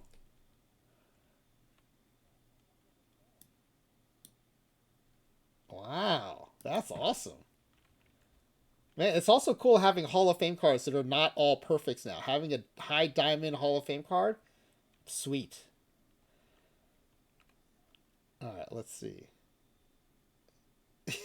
um, yeah, he is. He's one of the loyalty pack, Hall of Fame loyalty pack guys. So this is a diamond. They just got put into packs this week. Diamond historic starting pitcher Palmer, 99. So that's Texican. Texican, I think, was the first in the hot seat this run. He's now back in the hot seat. And we're going until we have 55 packs left, so we have 44 to go. 44 is doable. We have had people stay in the hot seat from 44 out. Yeah, Justin, I did think they did a good job with that, with the pre-order bonus. Like, the rewards were super cool. They left them exclusive for long enough. Ah, Tugi, thank you for the raid. Welcome in, Raiders. Tugi, were you streaming MLB The Show tonight? Let's give Tugi a shout out. We've raided into Tugi before. Tugi has kindly raided into us many times. We play different baseball games, but baseball fans love baseball, so. Oh, NFL head coach 09. Oh, going old school. That's awesome. Oh, man, I wish I'd watched that. Are you going to be doing that for a while? Because I will watch the next time you do that. That's cool. Ah, Baffle. Baffle in the chat now. Actually, I think it might need to cool down, but we should also give a shout out to Baffle. All right, we got to wait a couple minutes, but we'll shout out Baffle too. Baffle plays OOTP, really great active member of the OOTP community, and is a variety streamer of sports games.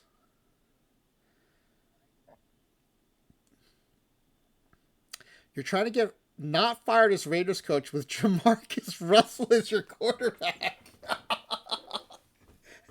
That is a heck of a challenge to give yourself. Survive season 1, 4 to go until his rookie deal is done. Wow. Oh, I apologize. Bagels and Schmear champion Baffle 99. I stand corrected.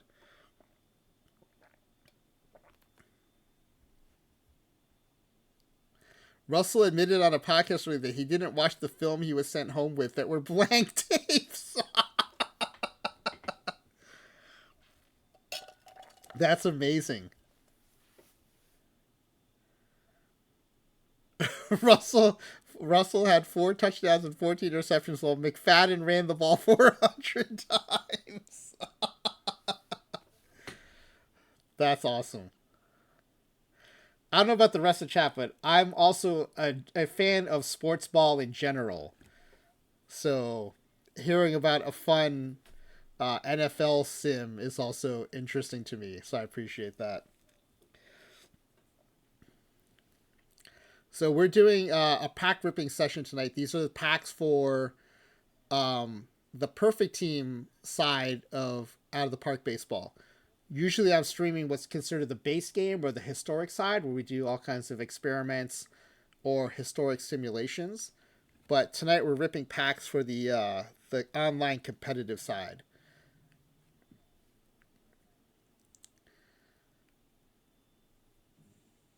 Reviews of the coaches gave him blank tapes and told him it was the weekly walkthroughs of coverages. They asked him about it, and he acted like he watched them. That's amazing.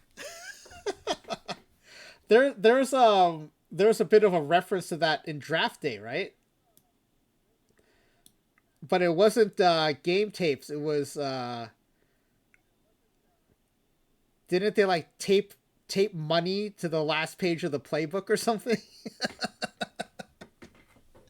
I feel like that's a Jamarcus Russell homage.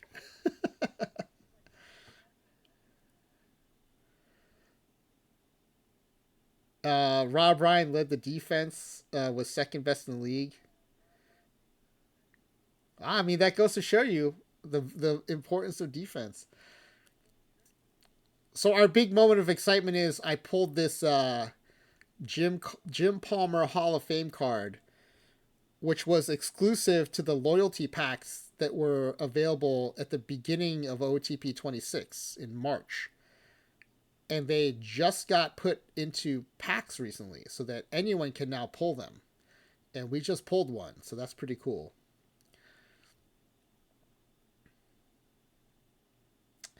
And that ended up putting Texican 254 into the hot seat.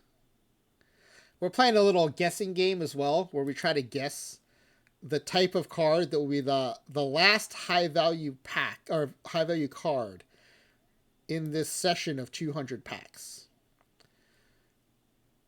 And lots of streamers do different pack ripping giveaway games. I think ours is the only one where everyone can win it right up until the last pack, because of the way I designed the game.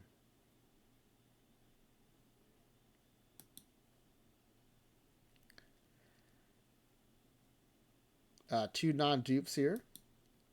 But yeah, Tugi, I definitely want to watch you if you're gonna be doing that save for a few seasons. That's pretty fun. I'll have to check that out. Oh yeah, and before I forget, now that the cooldown's probably over, let's give a shout out to Baffle too. Baffle 99, great variety streamer, Bagels and Schmear champion. Really enjoy Baffle's college football streams. But also does a bunch of sports and also Fortnite and OTP as well. So, yeah, give Tugi and Baffle follows, please.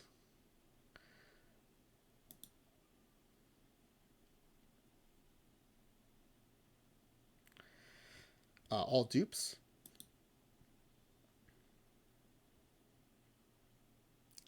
All dupes again.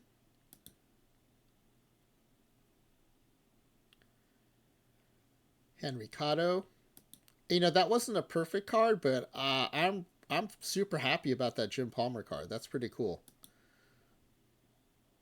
especially because I didn't take Jim Palmer with my loyalty pack. I'm pretty sure I took Tim Raines on this account. So that's awesome. I've got 2 of the 4 loyalty cards now. Reb Jr. took Biggio. Yeah, I mean, I don't think you could go wrong with those 4. I think Sporer did a good job of giving us 4 options that were pretty tough decisions. You can buy a Biggio for 15K. It's Reb Jr. sell order. Yeah, I went with the Reigns for most of my accounts. So what I did was I waited till I started my teams and saw how they did in their first season, and then decided what each team needed the most, and then opened my loyalty packs. And it gave me an extra week to see like which of those players are doing better in the leagues. Because at the start of every season, every cycle, we don't know how the game engine might have changed. And so, for example, PBABIP was very important in PT24. It seemed not at all important in PT25, and it seems important again in PT26. But no one knew that. And so, with Palmer in particular, I had no idea what pitcher profile would work well. And so I was afraid of picking him and the game engine turning out to, not like that profile in PT26. All dupes. And we've got 21 packs to go. And we've got Texican in the hot seat.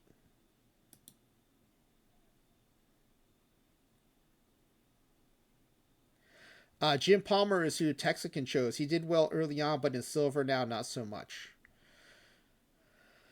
Yeah, I think with Reigns, stolen bases are up in PT26, and for me that was the main thing. And I'm assuming you get that benefit with Biggio too.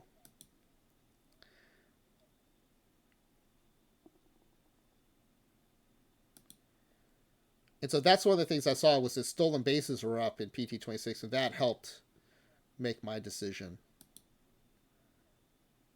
All right, 17 packs to go, and we've still got Texican on the hot seat.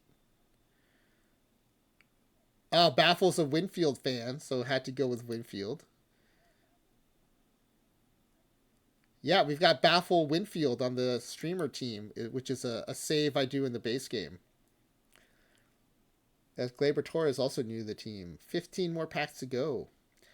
I asked a bunch of the affiliate streamers and then some of the late night community who were regulars in my chat at the time, who their favorite major leaguer was. And then so for Baffle, who picked Dave Winfield, Baffle Winfield is on the team.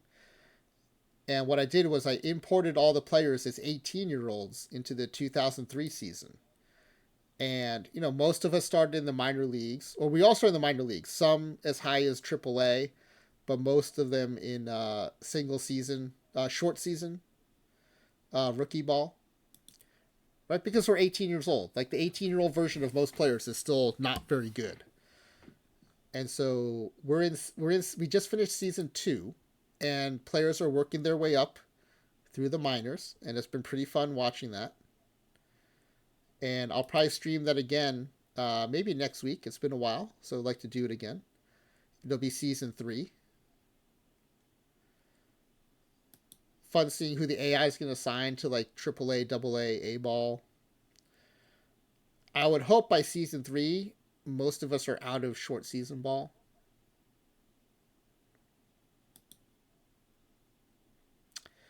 Barry Bonds has never been in perfect team, but Barry Bonds is in the base game.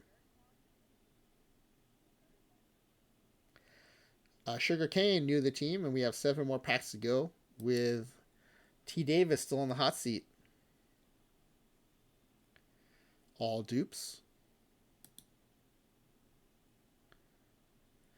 What I still don't understand is, and I'm guessing it's different rights for different aspects of the game. But Barry Bonds is not in perfect team, but is in the base game. And Justin, it's not that baseball has a problem with Barry. It's that Barry Bonds chose to separate himself from the Players Association licensing deals. So OOTP has a deal with MLB and the Players Association. Bonds has opted out of the Players Association, so deals. So OOTP can't include him in Perfect Team.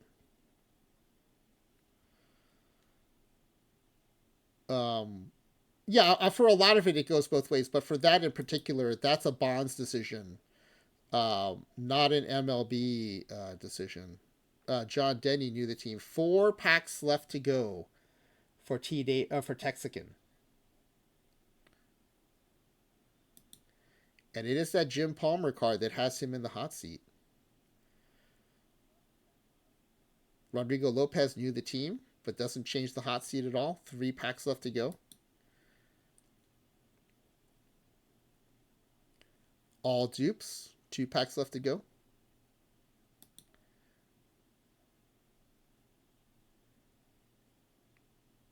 Two non-dupes. 1 pack left to go. But Reb Jr. can tell you, even on the last pack, we can have a change.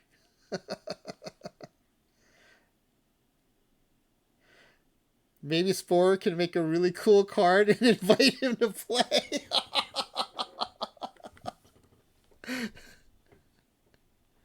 That would be an amazing story if, like, Barry Bonds stumbles upon OOTP and Perfect Team and likes Perfect Team so much that he has his representatives change the deal so he can be in Perfect Team. No, Texican, I got the Jim Palmer Hall of Fame card, which is a diamond historic pitcher, so that put you in the hot seat. So this is the last pack. You are in the hot seat unless this has a diamond variant LE or perfect card. All right, here we go.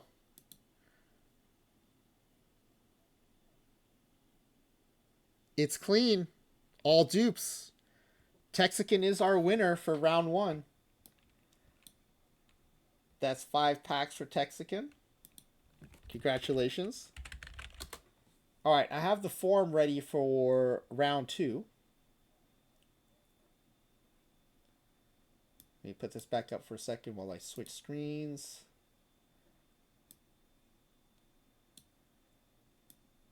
All right, same game, same rules, just 3 different accounts with different pack counts here.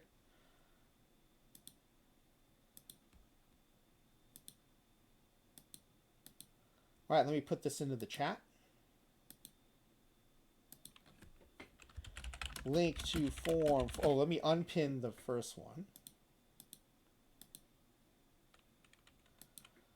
For tonight's second 5-pack giveaway. All right, good luck, everybody. Let me pin that to the chat. Oh, my Twitch glitch is fixed. I can now pin things myself. Very nice. That also means I can raid out at the end of the night.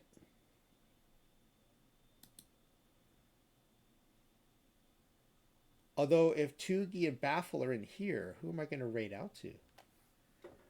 We'll have to find somebody.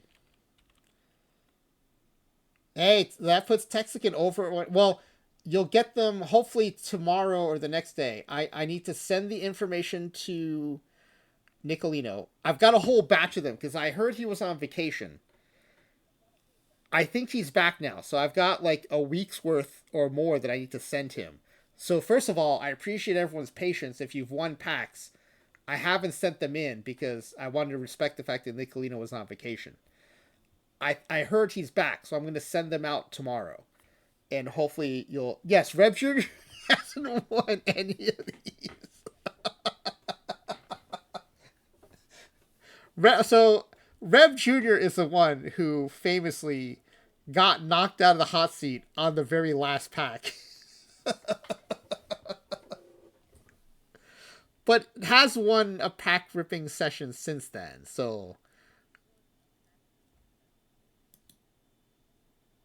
I feel less bad about that now. Now that Reb Jr. has won.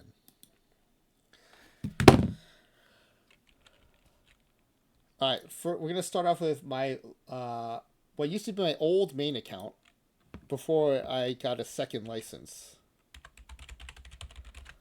I don't know why I thought this would be important, but when I started streaming, I thought, let me get a second license and I'll just use my new license teams to stream. I don't know why I thought that was important. But like now I stream all 6 accounts. So, but at the time it felt important for some reason. Yeah, we don't have any 101 or higher cards yet, Texican. Even in PT25, that was more like of a mid-cycle thing.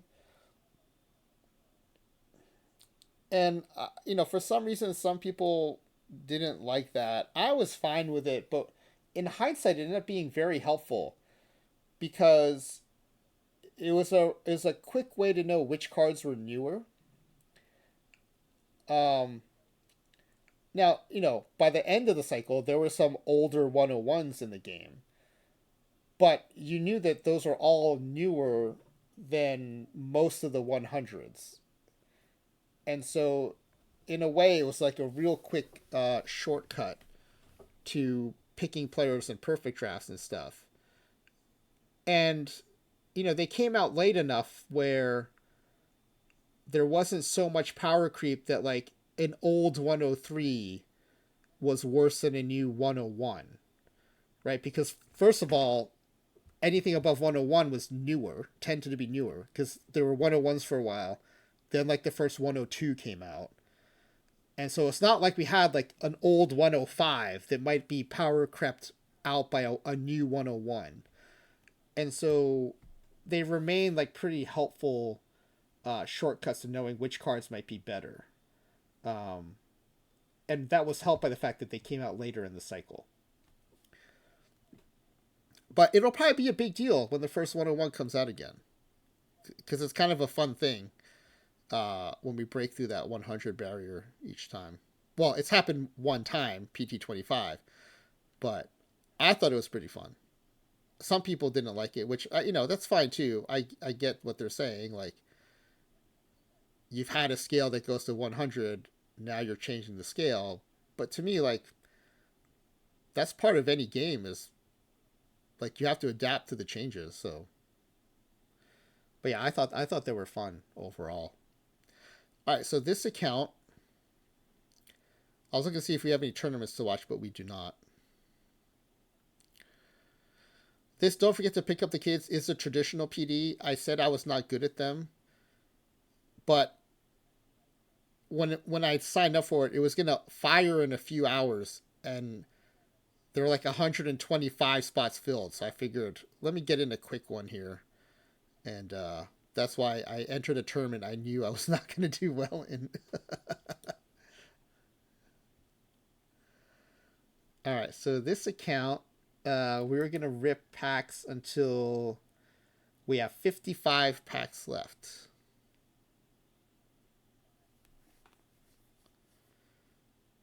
This team is just above 500, but it's actually second in its division.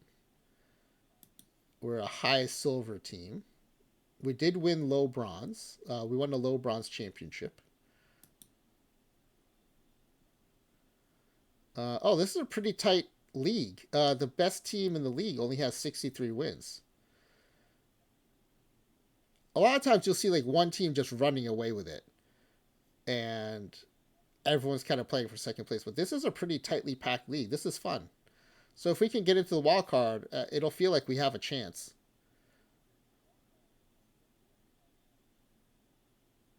Our Jim Thome card is crushing it, leading the league. He's in first in home runs, first in RBI.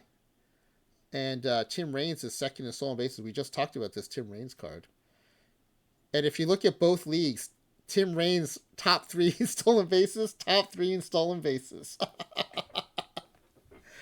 That Tim Raines card still plays. Not bad, not bad. Do we have any Jim Palmers in the pitching leaderboards? No, we do not. That goes to show you that Reigns has a little more staying power than the Palmer has had. Oh, look at this over here in the other league. Reigns is leading in batting average too, 332. Nice. All right, let's get to some pack ripping. Oh wait, I have to close the form. Oh, Jay Ducci just bought a Reigns for 22K. Nice.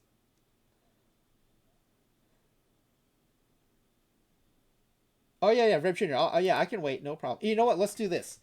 I need to refill my water anyway, so let me run a 3 minute ad roll, and that should give people time to fill out the form and stuff, and then that way we won't get ads during the pack rip. So let me run 3 minutes ads, and then I'll come back and we'll close the form and run it. All right. Good luck, everybody.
All right, I am back.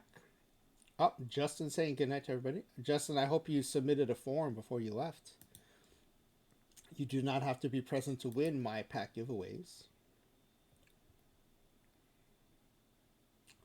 So let's hope Justin got in there. I know most streamers, want want people to be present to win, and I totally get that. But I also know I stream very late at night, and I know people have to go. So I want to be respectful of that and not require people to be present to win.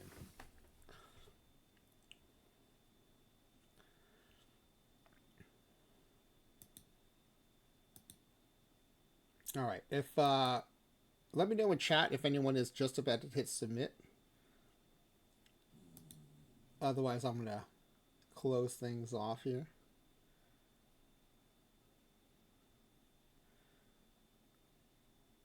Alf 13 Brown. I think you're missing. Um, no, but you can enter in what. But yeah, I can't do that on the back end. I don't think.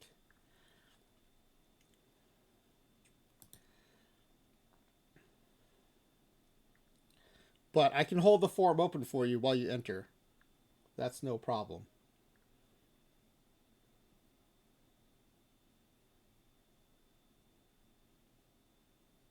That is an interesting question, though, on Google Forms, if that can be done or not. I mean, the main reason I wouldn't do it, though, is because then other people will want me to do it, and then all of a sudden I'm doing everyone's forms. But I definitely don't mind holding it open.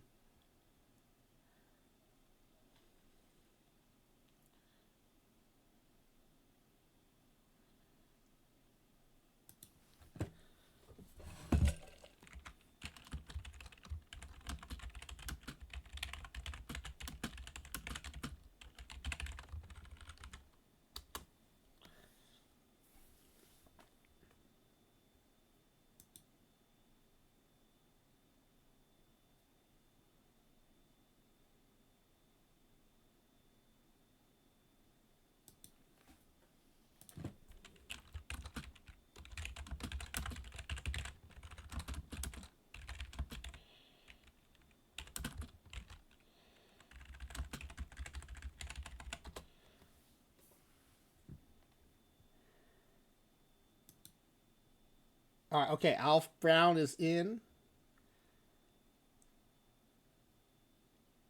I type like my keyboard is very loud. I apologize.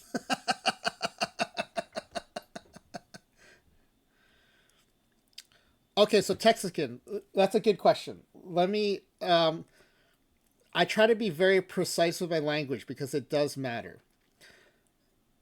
Each time you buy a copy of the game, that's a license. With each license, you can create up to 3 teams or 3 accounts. Now, you can only enter 1 account per license into a tournament. But if you buy a second license, you can create 3 more accounts. And you can have a team from each license in the same tournament.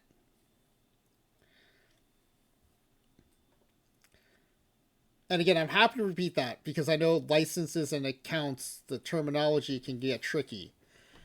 Now, there is one big exception, and I think it's because of some legal thing. If it's an entry fee tournament, which means you have to pay perfect points to enter, then it doesn't matter how many licenses you have. You're only allowed to have 1 team in that tournament, and that's in the terms of service.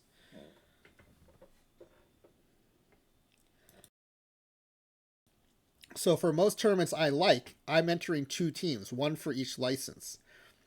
But for an entry fee tournament, I can only enter 1 team, period.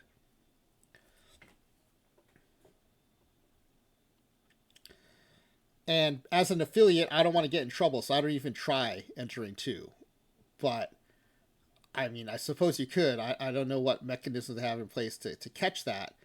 But, considering it's in the terms of service, I would think that's something you don't want to get caught messing with.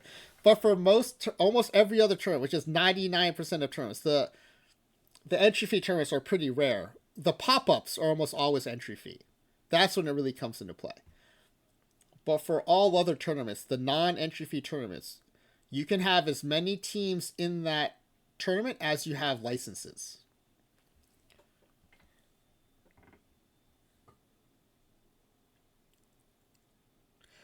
Yeah, so any transaction between your accounts is a violation of terms of service. And but no one's ever, I don't think, communicated what the penalties are. but that is considered I think probably the biggest no is funneling, either funneling cards or funneling perfect points from one account to another. And because I'm an affiliate, I've had people ask me to let OOTP know, like when they've seen something like that go on. I guess probably because they didn't know how to report it, or in some cases it might be because, like, you know, they don't want to be the one reporting it, but I'm happy to act as the conduit for that because I think it's important for the integrity of the game. And I don't see anything wrong with reporting people for funneling because I think that's BS activity. Yes, Jay Ducci, the weird stuff in the card shop is probably would raise a red flag for funneling. Every once in a while there'll be like a very obvious example, and I'm like, there's no way this is not funneling.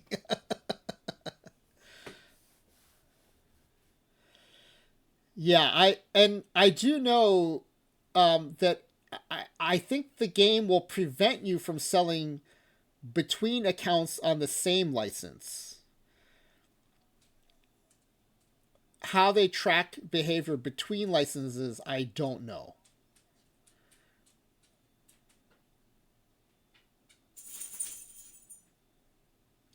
Texan would rather spend the extra it costs for a license on perfect points. Yeah, and that's perfectly valid. Yeah. Um,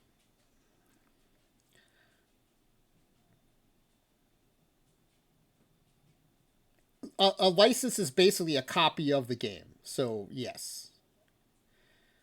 Yeah. And there are times when the game is really cheap when it goes on sale.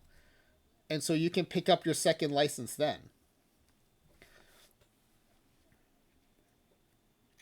Well, now sometimes like the new live iron cards, the high prices on those are probably legit. Um but yeah, anytime you have irons selling for too much, it's probably suspect. Or when like a high value card sells for really low, then that's suspect as well. Yeah, no, late Tate, there's no doubt that the terms of service say you cannot sell to yourself, whether it's like across licenses or within the license. What I was just saying is there seems to be I actually don't think the game will let you sell to yourself if it's in the same license. Um, but what I don't know is what mechanisms they have to catch people selling to themselves across licenses.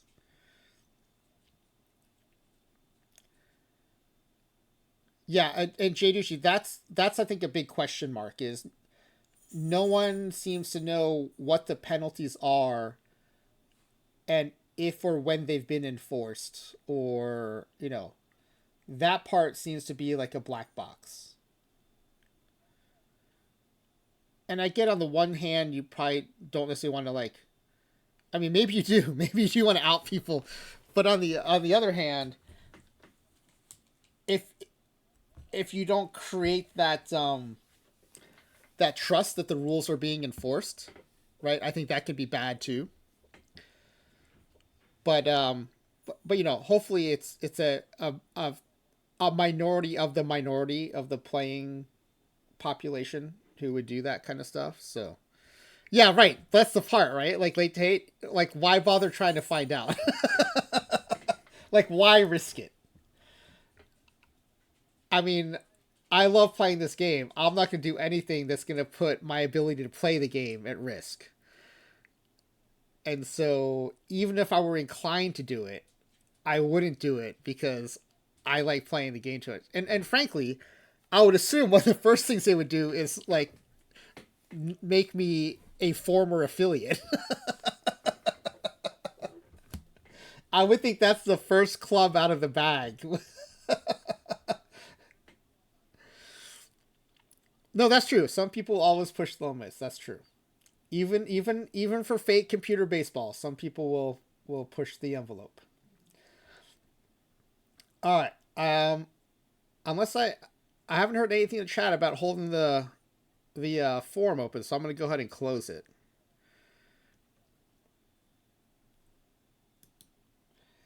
And we will take a look at the guesses.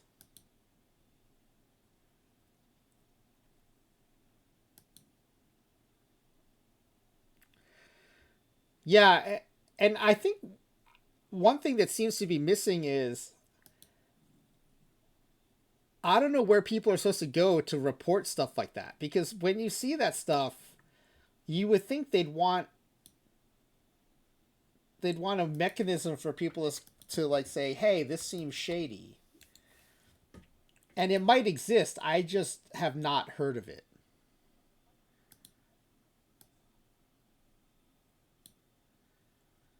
All right, here are the guesses for round 2.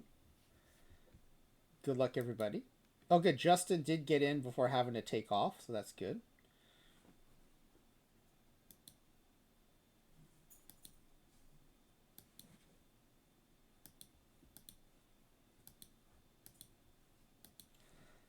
Okay.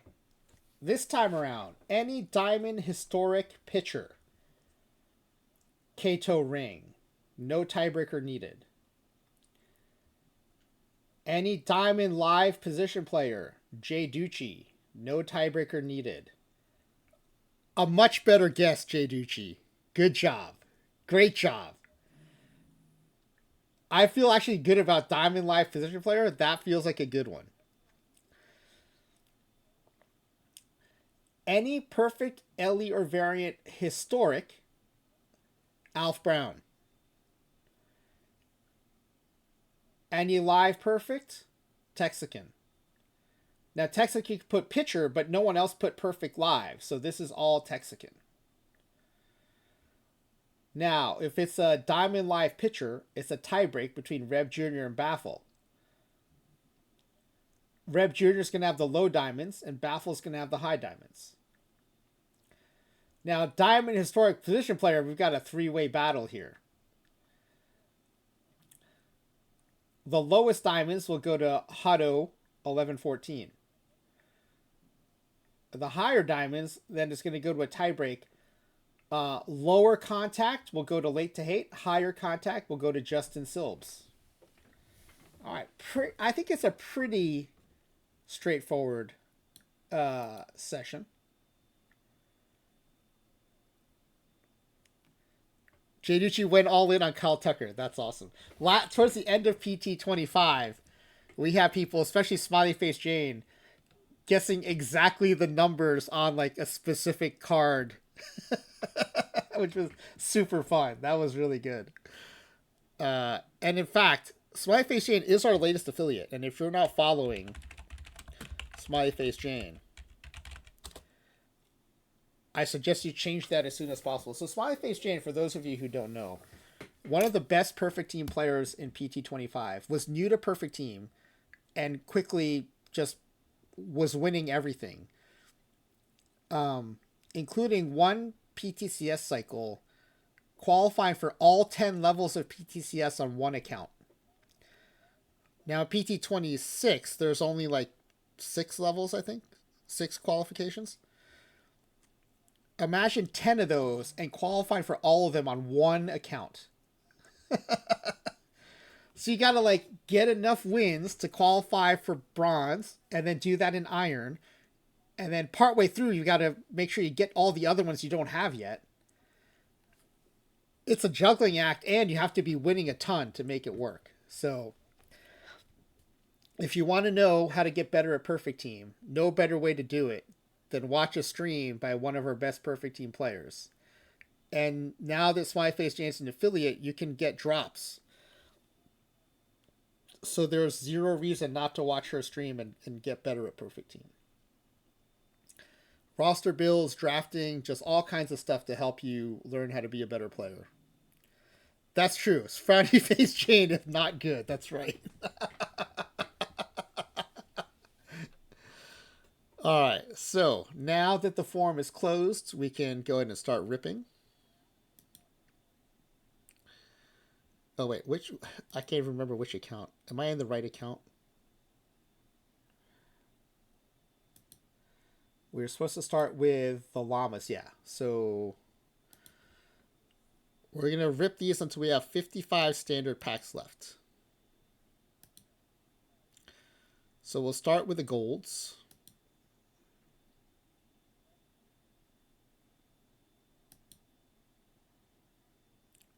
How to get better OTP. Look at anything Rev Jr. types and do the exact opposite. Loriano is a non. Wait, why do we? Oh, did we just have one gold pack? Do you get one? We had one lonely gold pack. All right, two historical silvers.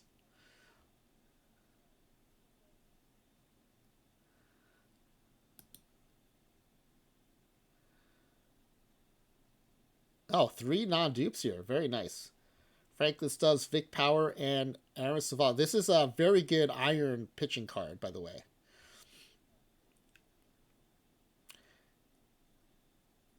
And earlier in the cycle, I think, way before Lap put it on his list, I got a variant of it, so I was happy to get that early on. Oops. I was supposed to just go select next pack. Okay, we got 17 silvers, and then the rest are standards. And we've got no one in the hot seat yet. Bonus gold pack. Matthew Boyd is a dupe. Brandon Phillips is new to the team, though. Oh, the new Mario Soto card is a bronze. High stuff, high PBABIP. Should play pretty well. And Roy Cullenbine, both new to the team. The Soto's really good. Yeah, this account does not play bronze, though. So I might... am I going to end up selling that? Or if it's good enough, it might play up in silver.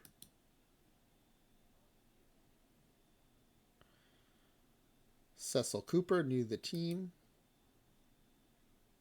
Probably on pace to be the best new bronze pitcher. Nice. Three non-dupes.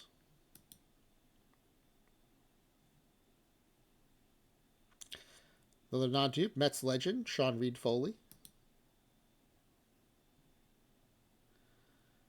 All live pack and all dupe pack. Here's a bonus gold card. It is Jason Adam. Gets us a little closer to San Diego level 2.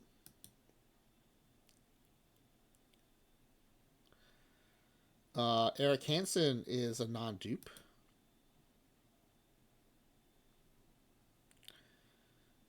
Dave Hansen, Eric Hansen, Dave Hansen. Back-to-back packs.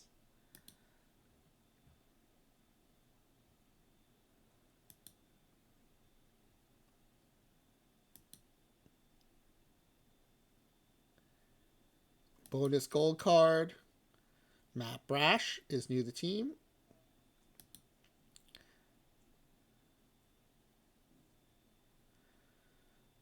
Giordano Ventura, new to the team.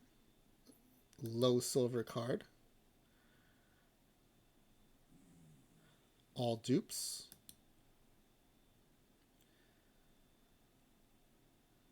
One non-dupe, Ted Power. I think Ted Power and Soto overlapped on the Reds.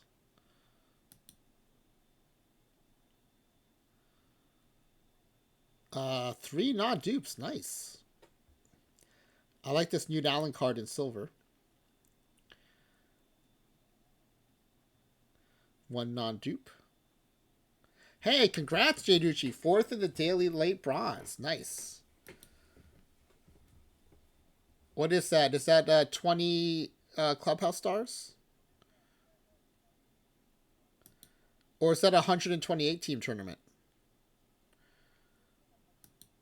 I know some of the dailies are 128 now. Bobby Bonds new to the team. Ben Chapman. And we got the new Jerry Augustine card. That's a fun iron card. Nice. All right, the rest are standard packs. We rip until we have 55 left. But yeah, congrats, Jay Ducci. Plus, that's some good PTCS qualification points for you there. 45. Oh, so it is a 128 team tournament then. Because that's a lot for a fourth place finish. Third, it's third slash fourth. Give yourself some credit. Third slash fourth. Yeah, third slash fourth in a 128. That's a big deal. 45 clubhouse stars. Nicely done.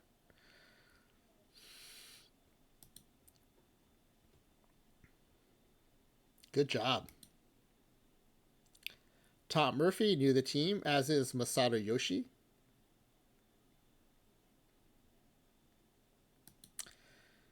Yeah, anytime a tournament has a level like bronze, it's a traditional. The one exception would be late in PT25, we got silver gold perfect drafts. But anytime you see bronze, it's usually a traditional, or I guess it could be a quick. Although quicks, I guess, are considered traditionals. Iglesias and Spencer are new to the team.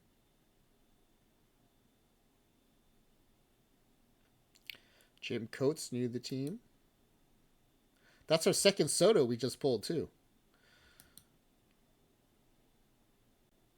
Meekin is a dupe. In fact, that's an all dupe pack.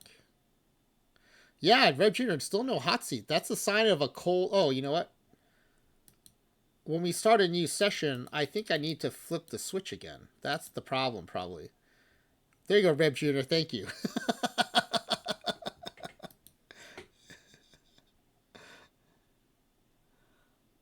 Non-dupe. Already got a non-dupe out of flipping the switch.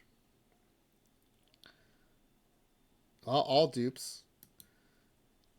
It might just be kind of like getting ready to go. Here's a bonus gold. Tyler Holton is new to the team, as is G. Walker, as is Andrew Payne. All right, 3 non-dupes. We're on the right direction now.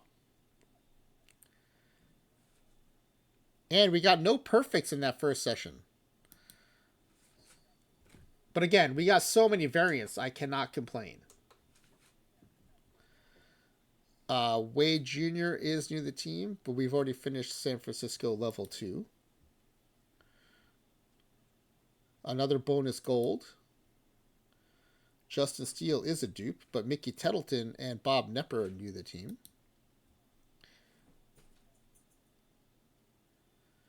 I mean, for the purpose of the game, though, let's get someone in the hot seat. Graham Lloyd is new to the team, as is Charlie Hayes. All dupes. Another all. No, Vargas is new to the team. Hey, that just completed Chicago AL level 2. Nice. 3 non-dupes. I think things are warming up a little bit. And I spoke too soon. All dupes. Nope, 3 non-dupes. 3 non-dupes. I feel like it wants to do something good. The LaHare is new to the team. It is Series 1, but new to the team. Not the new Series 2 that just came out, but still pretty good. Jose Guillen, this is a really good right fielder. I think that's the one I'm thinking of. Yeah. He plays an iron.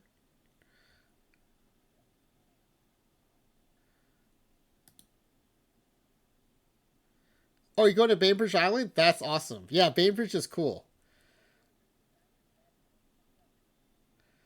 You know, if you're a pickleball fan, the original pickleball court is on Bainbridge Island.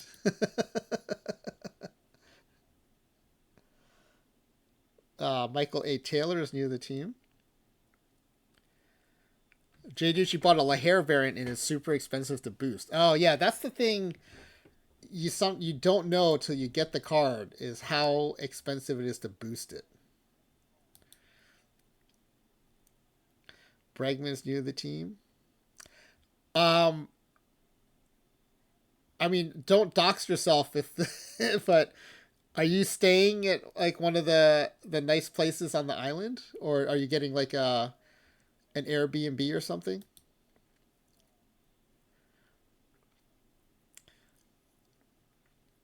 Oh, going for the day and coming back. Yeah, we used to have friends who lived on Bainbridge, so we used to visit every once in a while.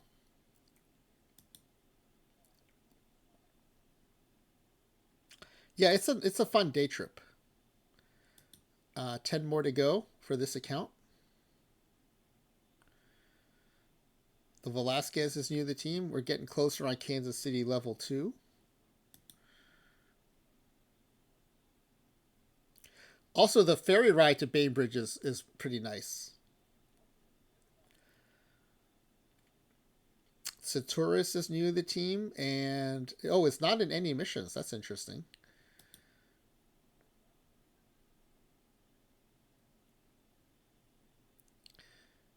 7 more to go. Bainbridge Island is close to Seattle. So I used to live in Seattle, and there was a ferry that would go out to Bainbridge. And people would commute from Bainbridge to Seattle and just take the ferry into work. There was one dude who would jet ski from Bainbridge to Seattle. Because my friends who did that commute would be like, yeah, you look out and sometimes see the jet skier going by.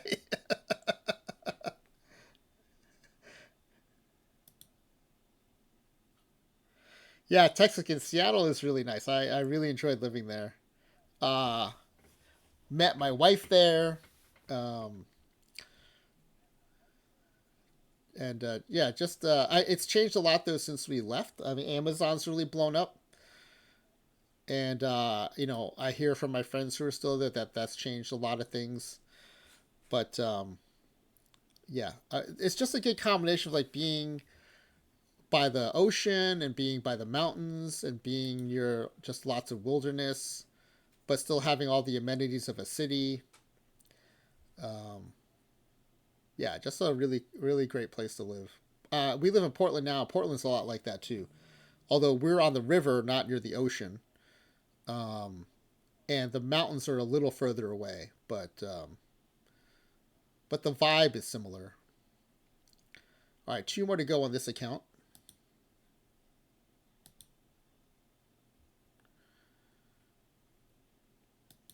Wait, do we still not have a hot seat yet? Did we finish the first account without a hot seat?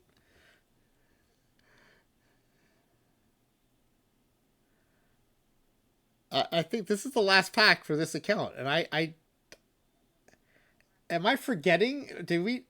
I don't even remember looking at this table since we opened it. So yeah, I don't think we have a hot seat yet.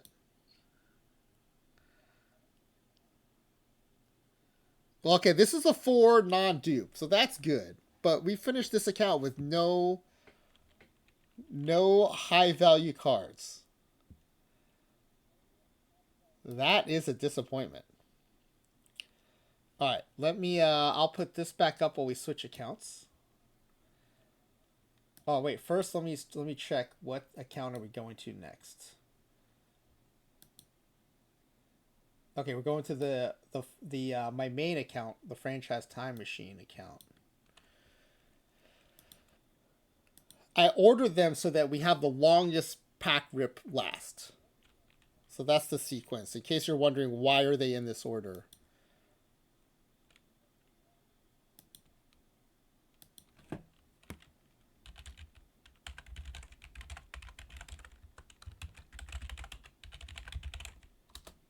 Jay Ducci thinks the Galarraga just activated my hot seat. I hope that's correct. All right, we've got an open perfect draft slot here, so let's go ahead and fill that first. And as soon as I'm done with the ripping in the stream, I'm going to be drafting this morning coffee speed draft before I go to bed. Uh, Yada Yada Yada and Afternoon Nap are both double PDs. Oh, yeah, so that's the message you get if you already have a team from your license in the tournament. And if you don't, then it'll let you in.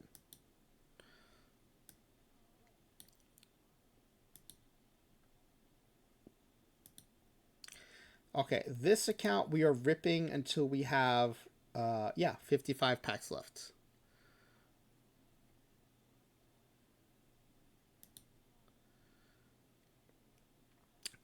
We'll start with the gold packs, and then we'll go historic silver, silver, and then standard.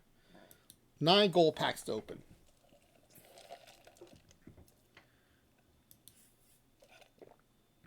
Frank Torrey is new to the team, as is Tommy Helms.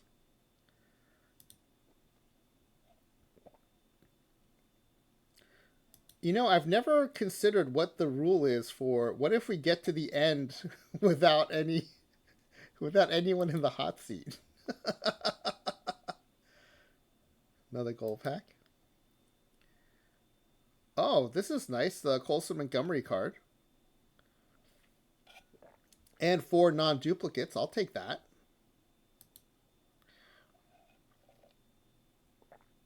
You know, if a perfect card is waiting to show up until the historic silver pack, that would be nice. Because any historic pack, the perfect is by default a historic perfect. Julian and Lang are our gold cards. 1 is a non-dupe and 3 non-dupes total.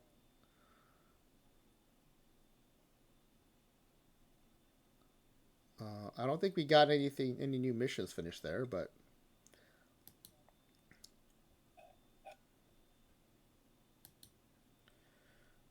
man, how sad would it be to do a whole session with no high value card?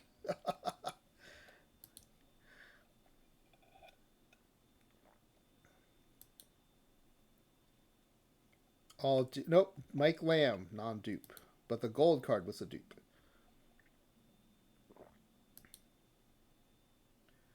Solaire's a non-dupe, and no, we've done the Angels mission. Chamberlain is new. Tucker's laying in the weeds. Dobson is a non-dupe. I'll take that. Oh, we went to the standards, so let's go back here to 2 non-dupes, though. Let's do our historic silvers. Now, perfect card, if you're waiting, this is the time. This is the time to show up. No, this is the opposite. This is all dupe pack. And other than the silver that we're guaranteed, it's all irons. This is the opposite of getting a perfect.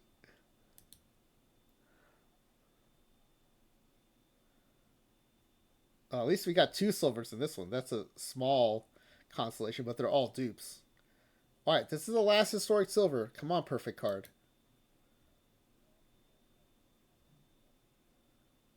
No, well, at least Roger Maris is a non-dupe, but that was a pretty weak set of silver historic packs. Alright, 24 silvers.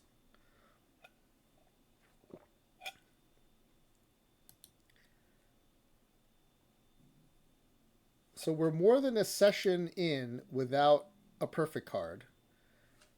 And in this second session, we're 1 account in and have not had a high value card at all. 2 non-dupes. That's crazier than going 2 sessions without a perfect card. It's going 1 session without a diamond perfect variant or LE. 3 non-dupes. At least we're getting some non-dupes. That's good. 1 non-dupe. 1 non-dupe.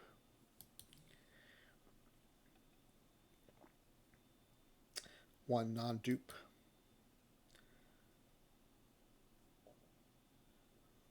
1 non-dupe. Does this help us with the mission? We're getting close on Philadelphia level 2. Oh, one of the brand new cards, the Bassler card. With the 1 power, that's awesome. And then Luke Little, live card.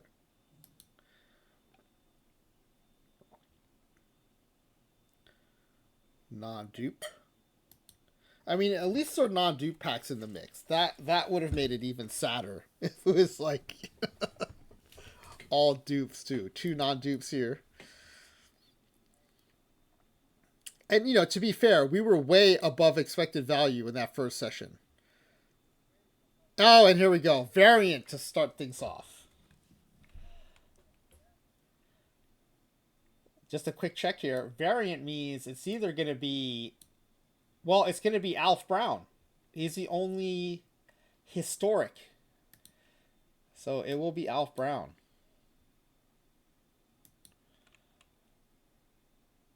The Hick Carpenter. Not great, not terrible. 1792 L10. So very. Oh yeah, Jackie Bronze. Any of the Jackie variants would be cool.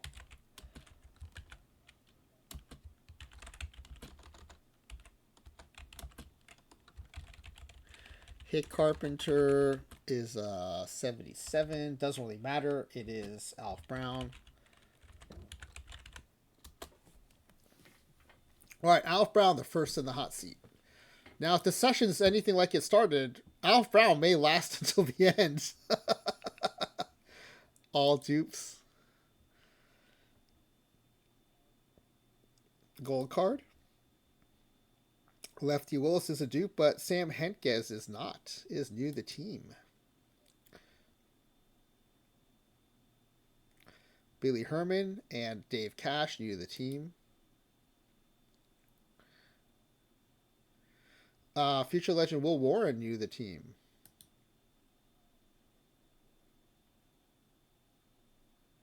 All dupes. Tom Underwood new to the team. Dickie Knowles and Chris Gwynn new to the team.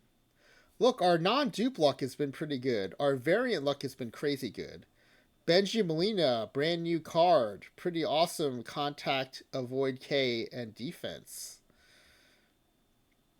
This team does play silver, so this catcher might end up in my tournament teams.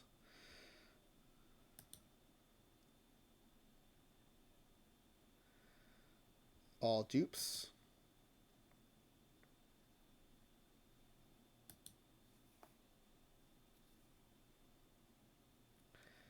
Three non-dupes. Yeah, the non-dupe luck is good at least. Non-dupe. All dupes. Spoke too soon. All dupes. There's a gold card. Chris Iannetta is a non-dupe. Very nice.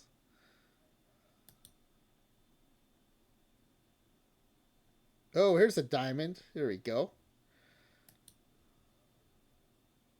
Ooh, a future legend. The Drake Baldwin card. So this is a diamond. Historic. Even the future legend cards are considered historic. Basically, historic should actually be probably labeled non-live, but position player. 92 rating. So that's going to go to Hodo 1114 on the tiebreaker.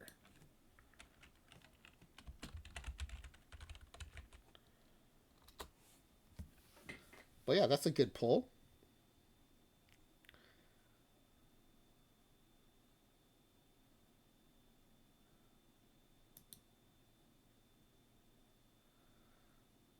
Let's see if that changes our luck. John Kenzie Noel. He had a really fun non-live card in PT25.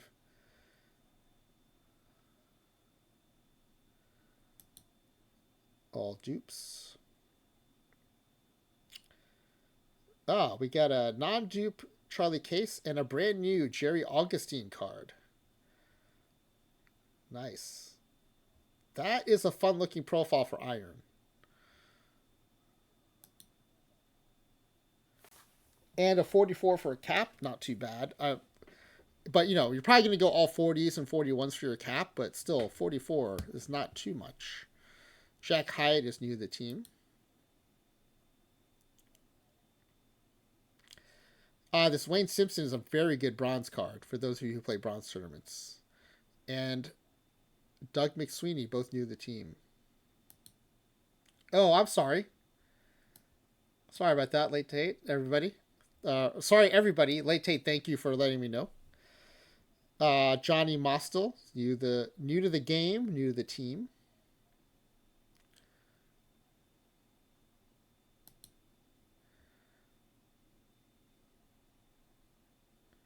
All dupes. Gold. Santos is new to the team. And that might have gotten a Seattle level 2. Or we already had it. All dupes. All dupes. Oh, here we go. Here we go. If it's live, it's Texican. If it's historic, it's Alf Brown. And with PT Live going on, I don't care if it's live. I will take a perfect live. But I think my wish card would be the new Babe Ruth card. Yordan Alvarez, that's fine. I'll take that. Helps us with the Houston mission. We can play him in perfect team. I will take that. Perfect. Now, if I get a live perfect late in the cycle, I'll be a little more disappointed, but...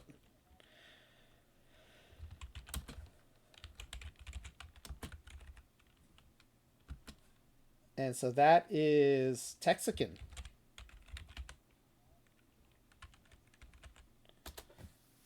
All right, Texican in the hot seat. Let's see if that warms things up a little bit. Non-dupe. We're still getting good non-dupe luck.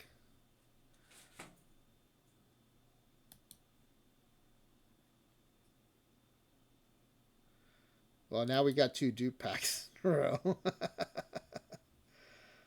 three dupe packs in a row. Things have not improved. They have taken a turn for the worse. Okay, Bump Hadley is a non-dupe. 6 more to go in this account.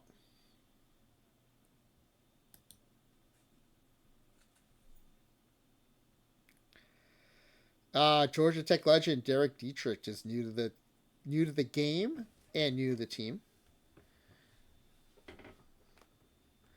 Now this is the bummer. We can't open the card up, but it sounded like it was pretty splitty VR.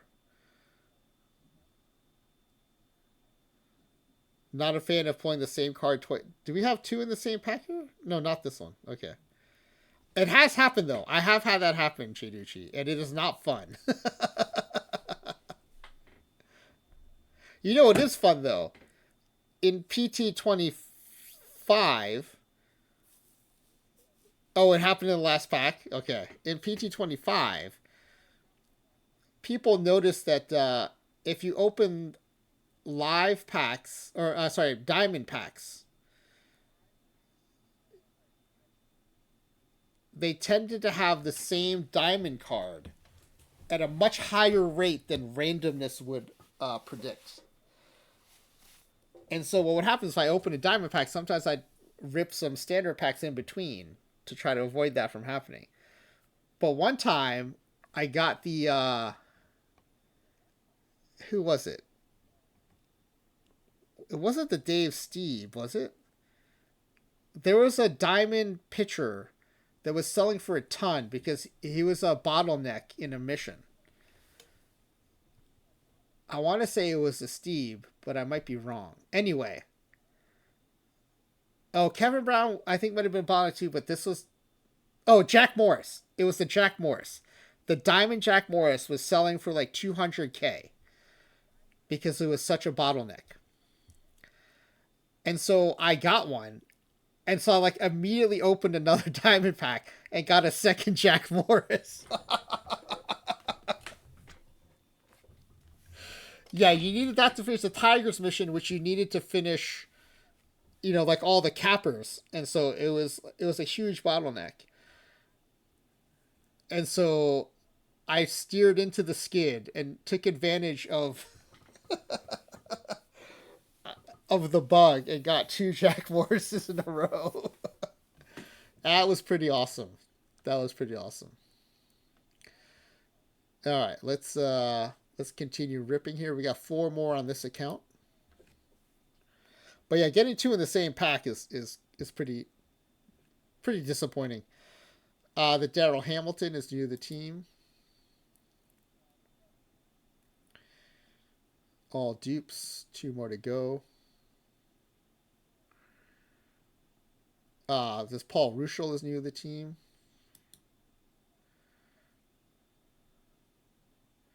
Yeah, so when that happened, they were on their way down, but I think I got it at least 400K for the 2 combined. So that was pretty good. So those Wayne Simpsons at 4 times L10. Well, now that Lap has publicized them, they probably will go up in price. This Jack Powell is new to the team. Helps with early eras. Right-handed pitchers 1. And we are done with this account. Good riddance to this account, I say. Good riddance to you. Let me just real quick see what account we're going to next. Okay.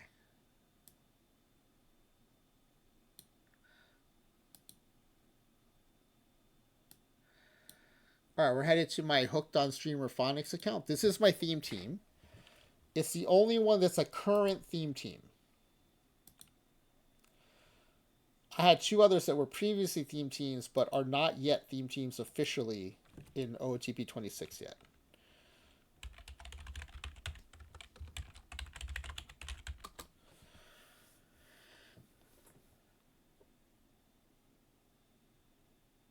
Now, I mentioned this earlier, but not everyone might have been here for it. The theme for this team is it's all players that have been mispronounced by OOTP streamers. So I got the team compliant to my rules. The thing is, I have lots of names, but just like most of the players are live or bronze, most of my eligible players are live or bronze. And so this is not yet a very good team. So we are languishing in iron. In fact, let me show you what happened since I made this team compliant.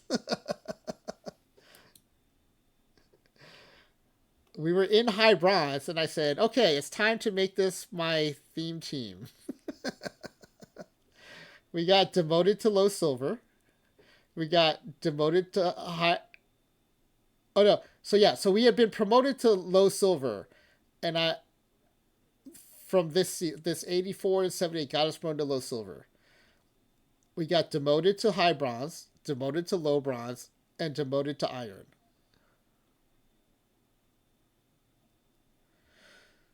So we've been consecutively demoted. We're gonna stay down here again, but we're starting to get some of the cards back. We have some good Jackie Robinson. Jackie's eligible. We've got Babe Ruth. Babe Ruth is eligible. And so there are cards now that could make this team competitive again. So Jay Ducci, I don't ever name who did the mispronunciation, because I don't want anyone to ever feel like I'm trying to embarrass them or anything. But I will say Bartolo Colon has been mispronounced by several people, not just one streamer.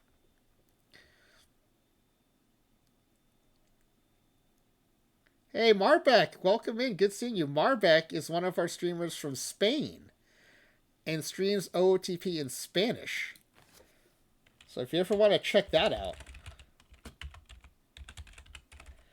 give a shout out to Marbeck. So yeah, we have 55 more. We're gonna rip until we're at 56 packs. 56 standard packs is where we're gonna stop. So here we go. This has been an ice cold session. Oh, we're switching accounts. So let me flip the switch. And here we go.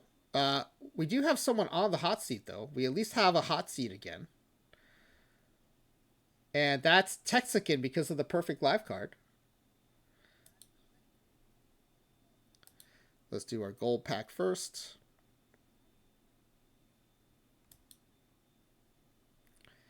Luis Castillo. And that finishes Seattle level 2. That's a good start. 12 silver packs. There's a bonus gold card. Nolan Jones is a dupe, but Craig Worthington is not.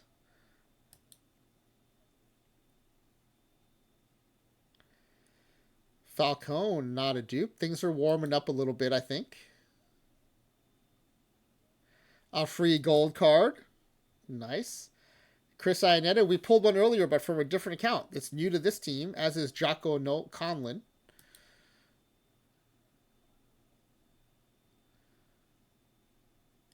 Jesus Luzardo, new to this team. Yeah, it's definitely warming up. It feels good.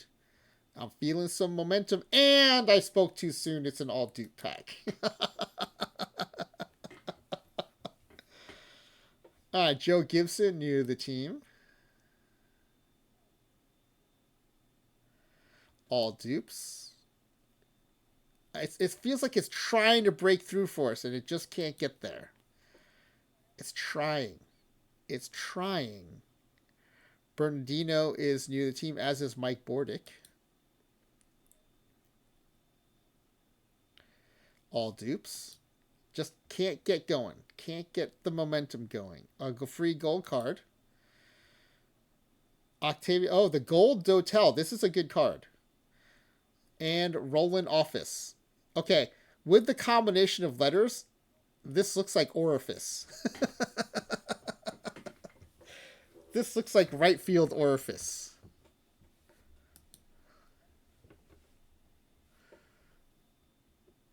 Jim Russell, new to the team. Kato Rink pulled the George Cuppy variant. Oh, the Gus Bell. That's a good card. So a variant of that. That's a nice pull. Nice pull. Chicken Hawks.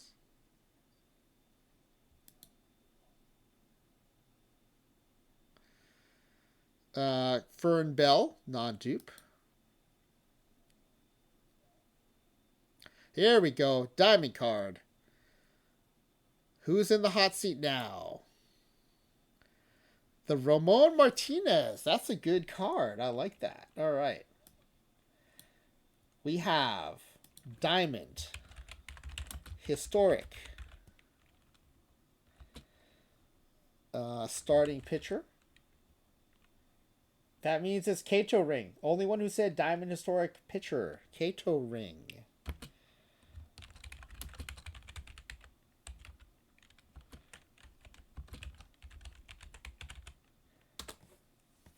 All right.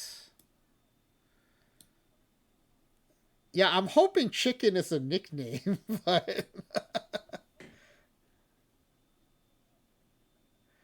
also, where I grew up at least, Chicken Hawks is not a nickname you would want. Chicken Hawk is the kind of thing that, let's say, if you were in prison, would get you beaten up by the other prisoners. The lowest rung of the prison, of the criminal population, I believe. So that's a weird nickname to me, but of course it's a different era, so. 2 non-dupes, the Ray Bear and the Tuffy Rhodes, who does play VR in bronze. Although he might no longer play. He was kind of borderline, and new cards have come out. Tyler Wells and Mike Stanley, new. Feels like things are warming up. And again, I need to stop saying that, because then I hit all dupe packs. In California, no one messes with Chicken Hawks. Yeah, you definitely would. Oh, here we go. Here's a diamond card. Things are warming up for sure. Michael Harris II is new to the team, and is one of the Atlanta Braves cards. So that's a good get. That's a good get for sure. All right, Diamond. Live. Position player. So that's Jay Ducci.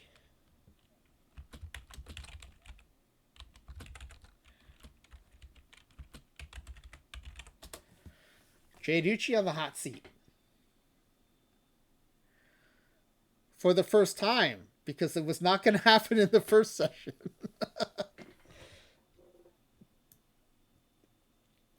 And hey, look at this, everybody. I remembered to switch screens for the first time by myself.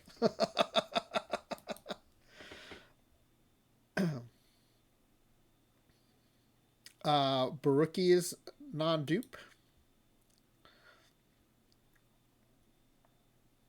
All dupes. All dupes. Non-dupe, Elvis Peguero. And does that help with the mission? Milwaukee level 2 is up to 92%. Dave Rucker, new to the team. No missions. So anytime you get one of these cards with no missions, even if you have dupes, I would recommend you not sell it, because eventually most cards end up in missions. And when they end up in missions, their value goes up because people are trying to finish those missions. Daniel Nava, new to the team, and so is Newt Allen.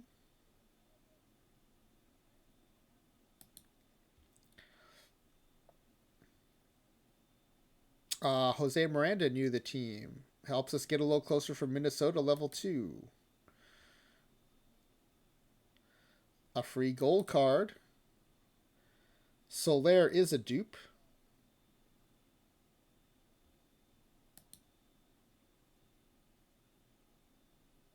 And another diamond. It's another position player, though, so I think that means Jay Ducci's still safe. Diamond. Live. Shortstop. Carlos Correa. Yep, it is Jay Ducci. Jay Ducci remaining in the hot seat. With, is it 56 or 55? 56. So 42 packs to go. Can Jay Ducci hang on? It does help that Jay Ducci's cornered the Diamond Live position player field. That does help a lot. Free gold card. Jack Boyle is new to the team.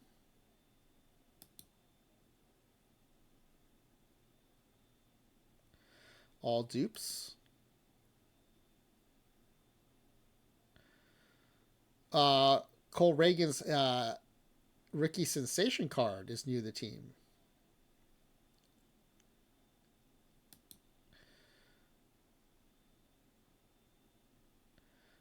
Three non-dupes. A gold. Things are warming up. I appreciate that, Jay Ducci. But you know what? I'm still at the point here where any of these non-dupes is still helping.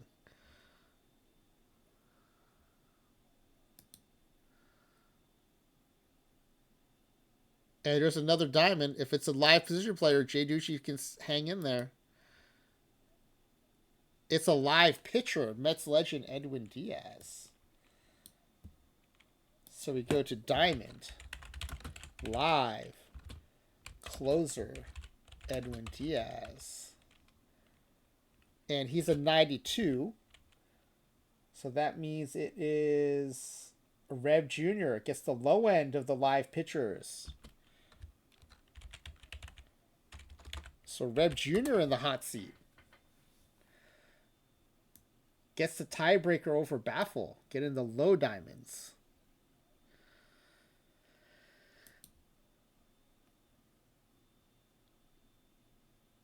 Two non-dupes.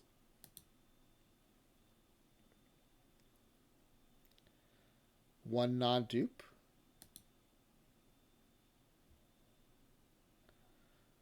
All dupes with 32 packs to go. A bonus gold card. Framber Valdez is a dupe. Steve Comer, also a non-dupe.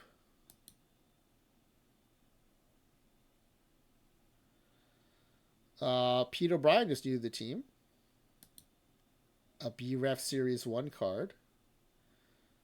All dupes. Less than 30 packs to go. Jim King. Oh, 4 non-dupes. Nice. I feel the momentum shifting. 2 non-dupes. And it's all dupes. I gotta stop saying that. I gotta stop jinxing myself. 2 non-dupes. Oh, a gold and a diamond. The gold, since it doesn't affect the contest, goes first. The Paredes card. And the diamond is Corbin Burns live card. Oh, this one's a high diamond, though, so it's going to go to Baffle. Nope, it's a tie. All right, we're going to have to go to a second tie break here. Because 95 right in the middle. That's right. Yeah, Reb Jr.'s got it. So let's see. Diamond, live, starting pitcher, Burns, 95. So now we go to the stuff. Baffle went high stuff with 105. Burns' stuff is a 77. So that's the low side. So it's Reb Jr. again. Secondary tiebreak goes to Reb Jr. And that's 2 non-dupes in there as well.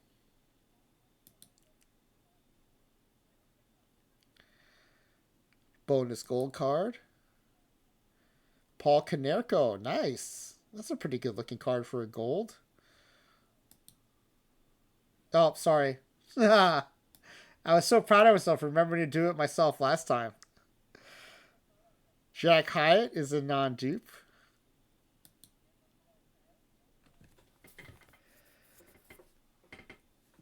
Dick Schofield is a non-dupe. A bonus gold card.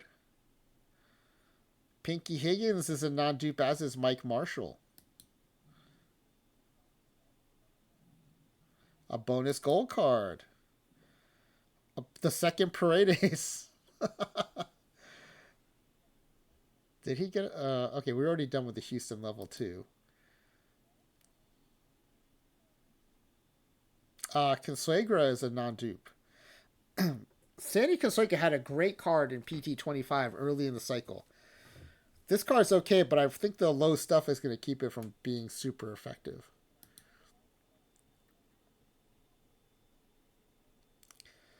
Two, three, 4 non-dupes. Nice.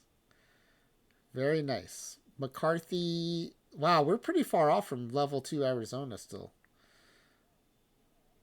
Pinky was upset that his mom didn't name him Middle Finger. You play that card? Yeah, it's playable. I just worry that with the low stuff, it's not gonna be playable for very long.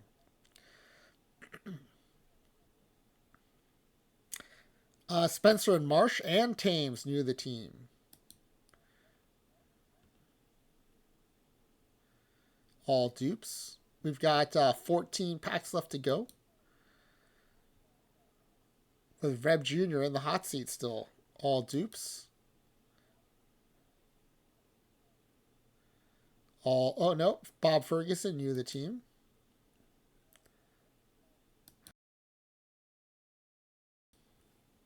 Ramon Urias is new to the team. Man, Baltimore too, 13% left to go still. Wow. All right, 11 more packs to go for Reb Jr. 2 non-dupes. All dupes. 9 packs of single-digit packs left to go. Matt Moore new to the team. Bonus gold card. Bob Brenly. Good VR.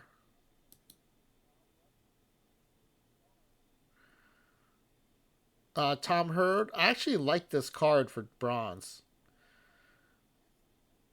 It's a high stuff, high Baba card. The control's not super low. I usually use him as a closer. Yeah, me too, Reb Jr. I play Hurd in bronze as well. Yep.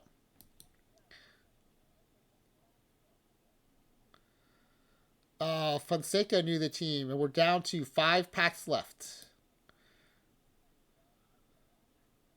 Reb Jr.'s been here before in the hot seat with single-digit packs left to go. A bonus gold card. Imanaga is a dupe, but Van Landingham is new to the team. 4 more to go. 2 non-dupes.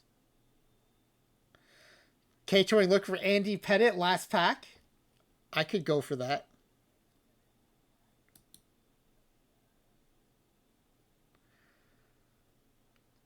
Ron Romanek is new to the team. 2 packs. No, 1 pack left to go. We're going to 56 on this account. So 1 pack left to go. It's only ever happened once that someone has lost on the last pack. So you would think that would make Reb Jr. feel a little better about his chances. It's only ever happened one time.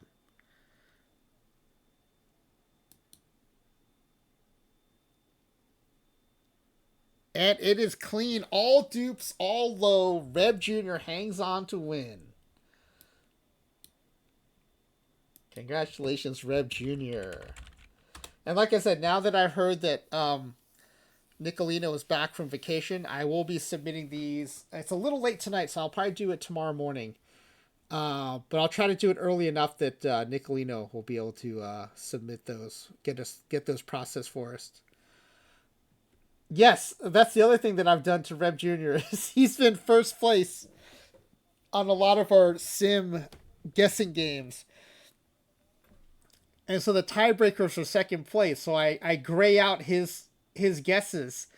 And then at the end, I keep forgetting that he won first place. And I'm like, oh, congratulations on the tiebreak for first place. And then Reb Jr. has to keep typing in the chat. I won.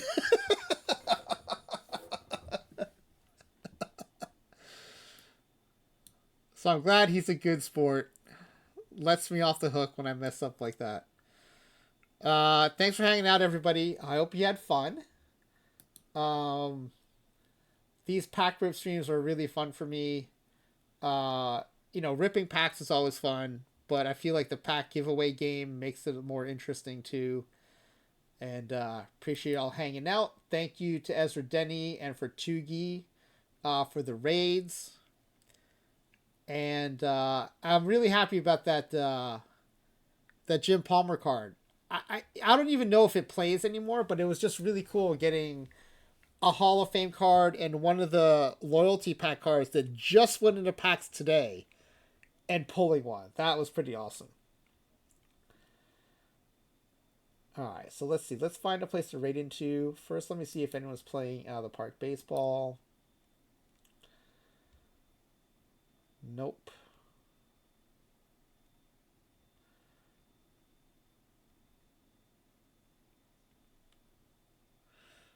Yeah, no, thank you everybody for being here. It's been great.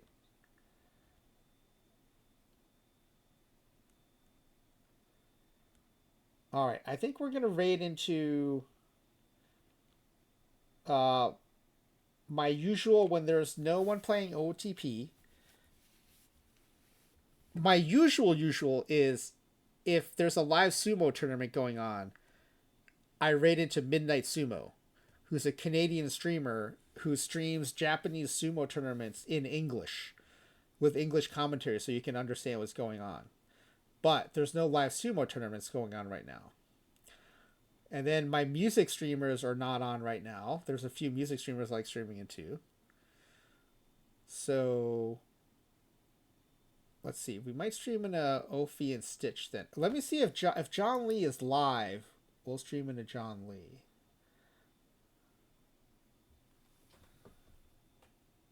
Oh my goodness, I think John Lee is live today.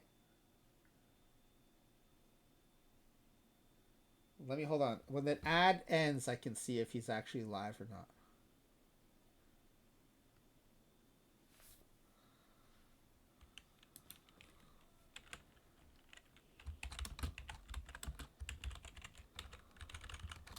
Yeah, this is awesome. He streams 24/7.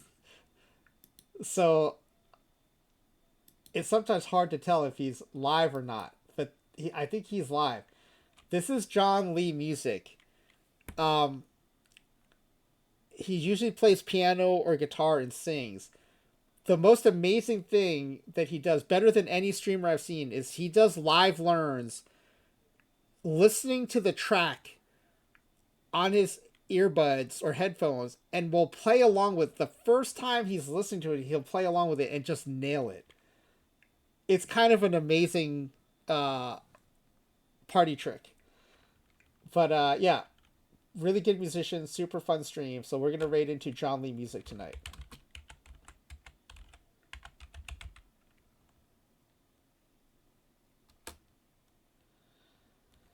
All right, thanks for being here again, everybody, and hope to see you next time. Tomorrow afternoon, I'll be streaming at 4 p.m. after Dr. Dynastic, and then tomorrow night again at 10 p.m. I may be doing a creator roster lowball test run, so come check that out. And I will see you all next time.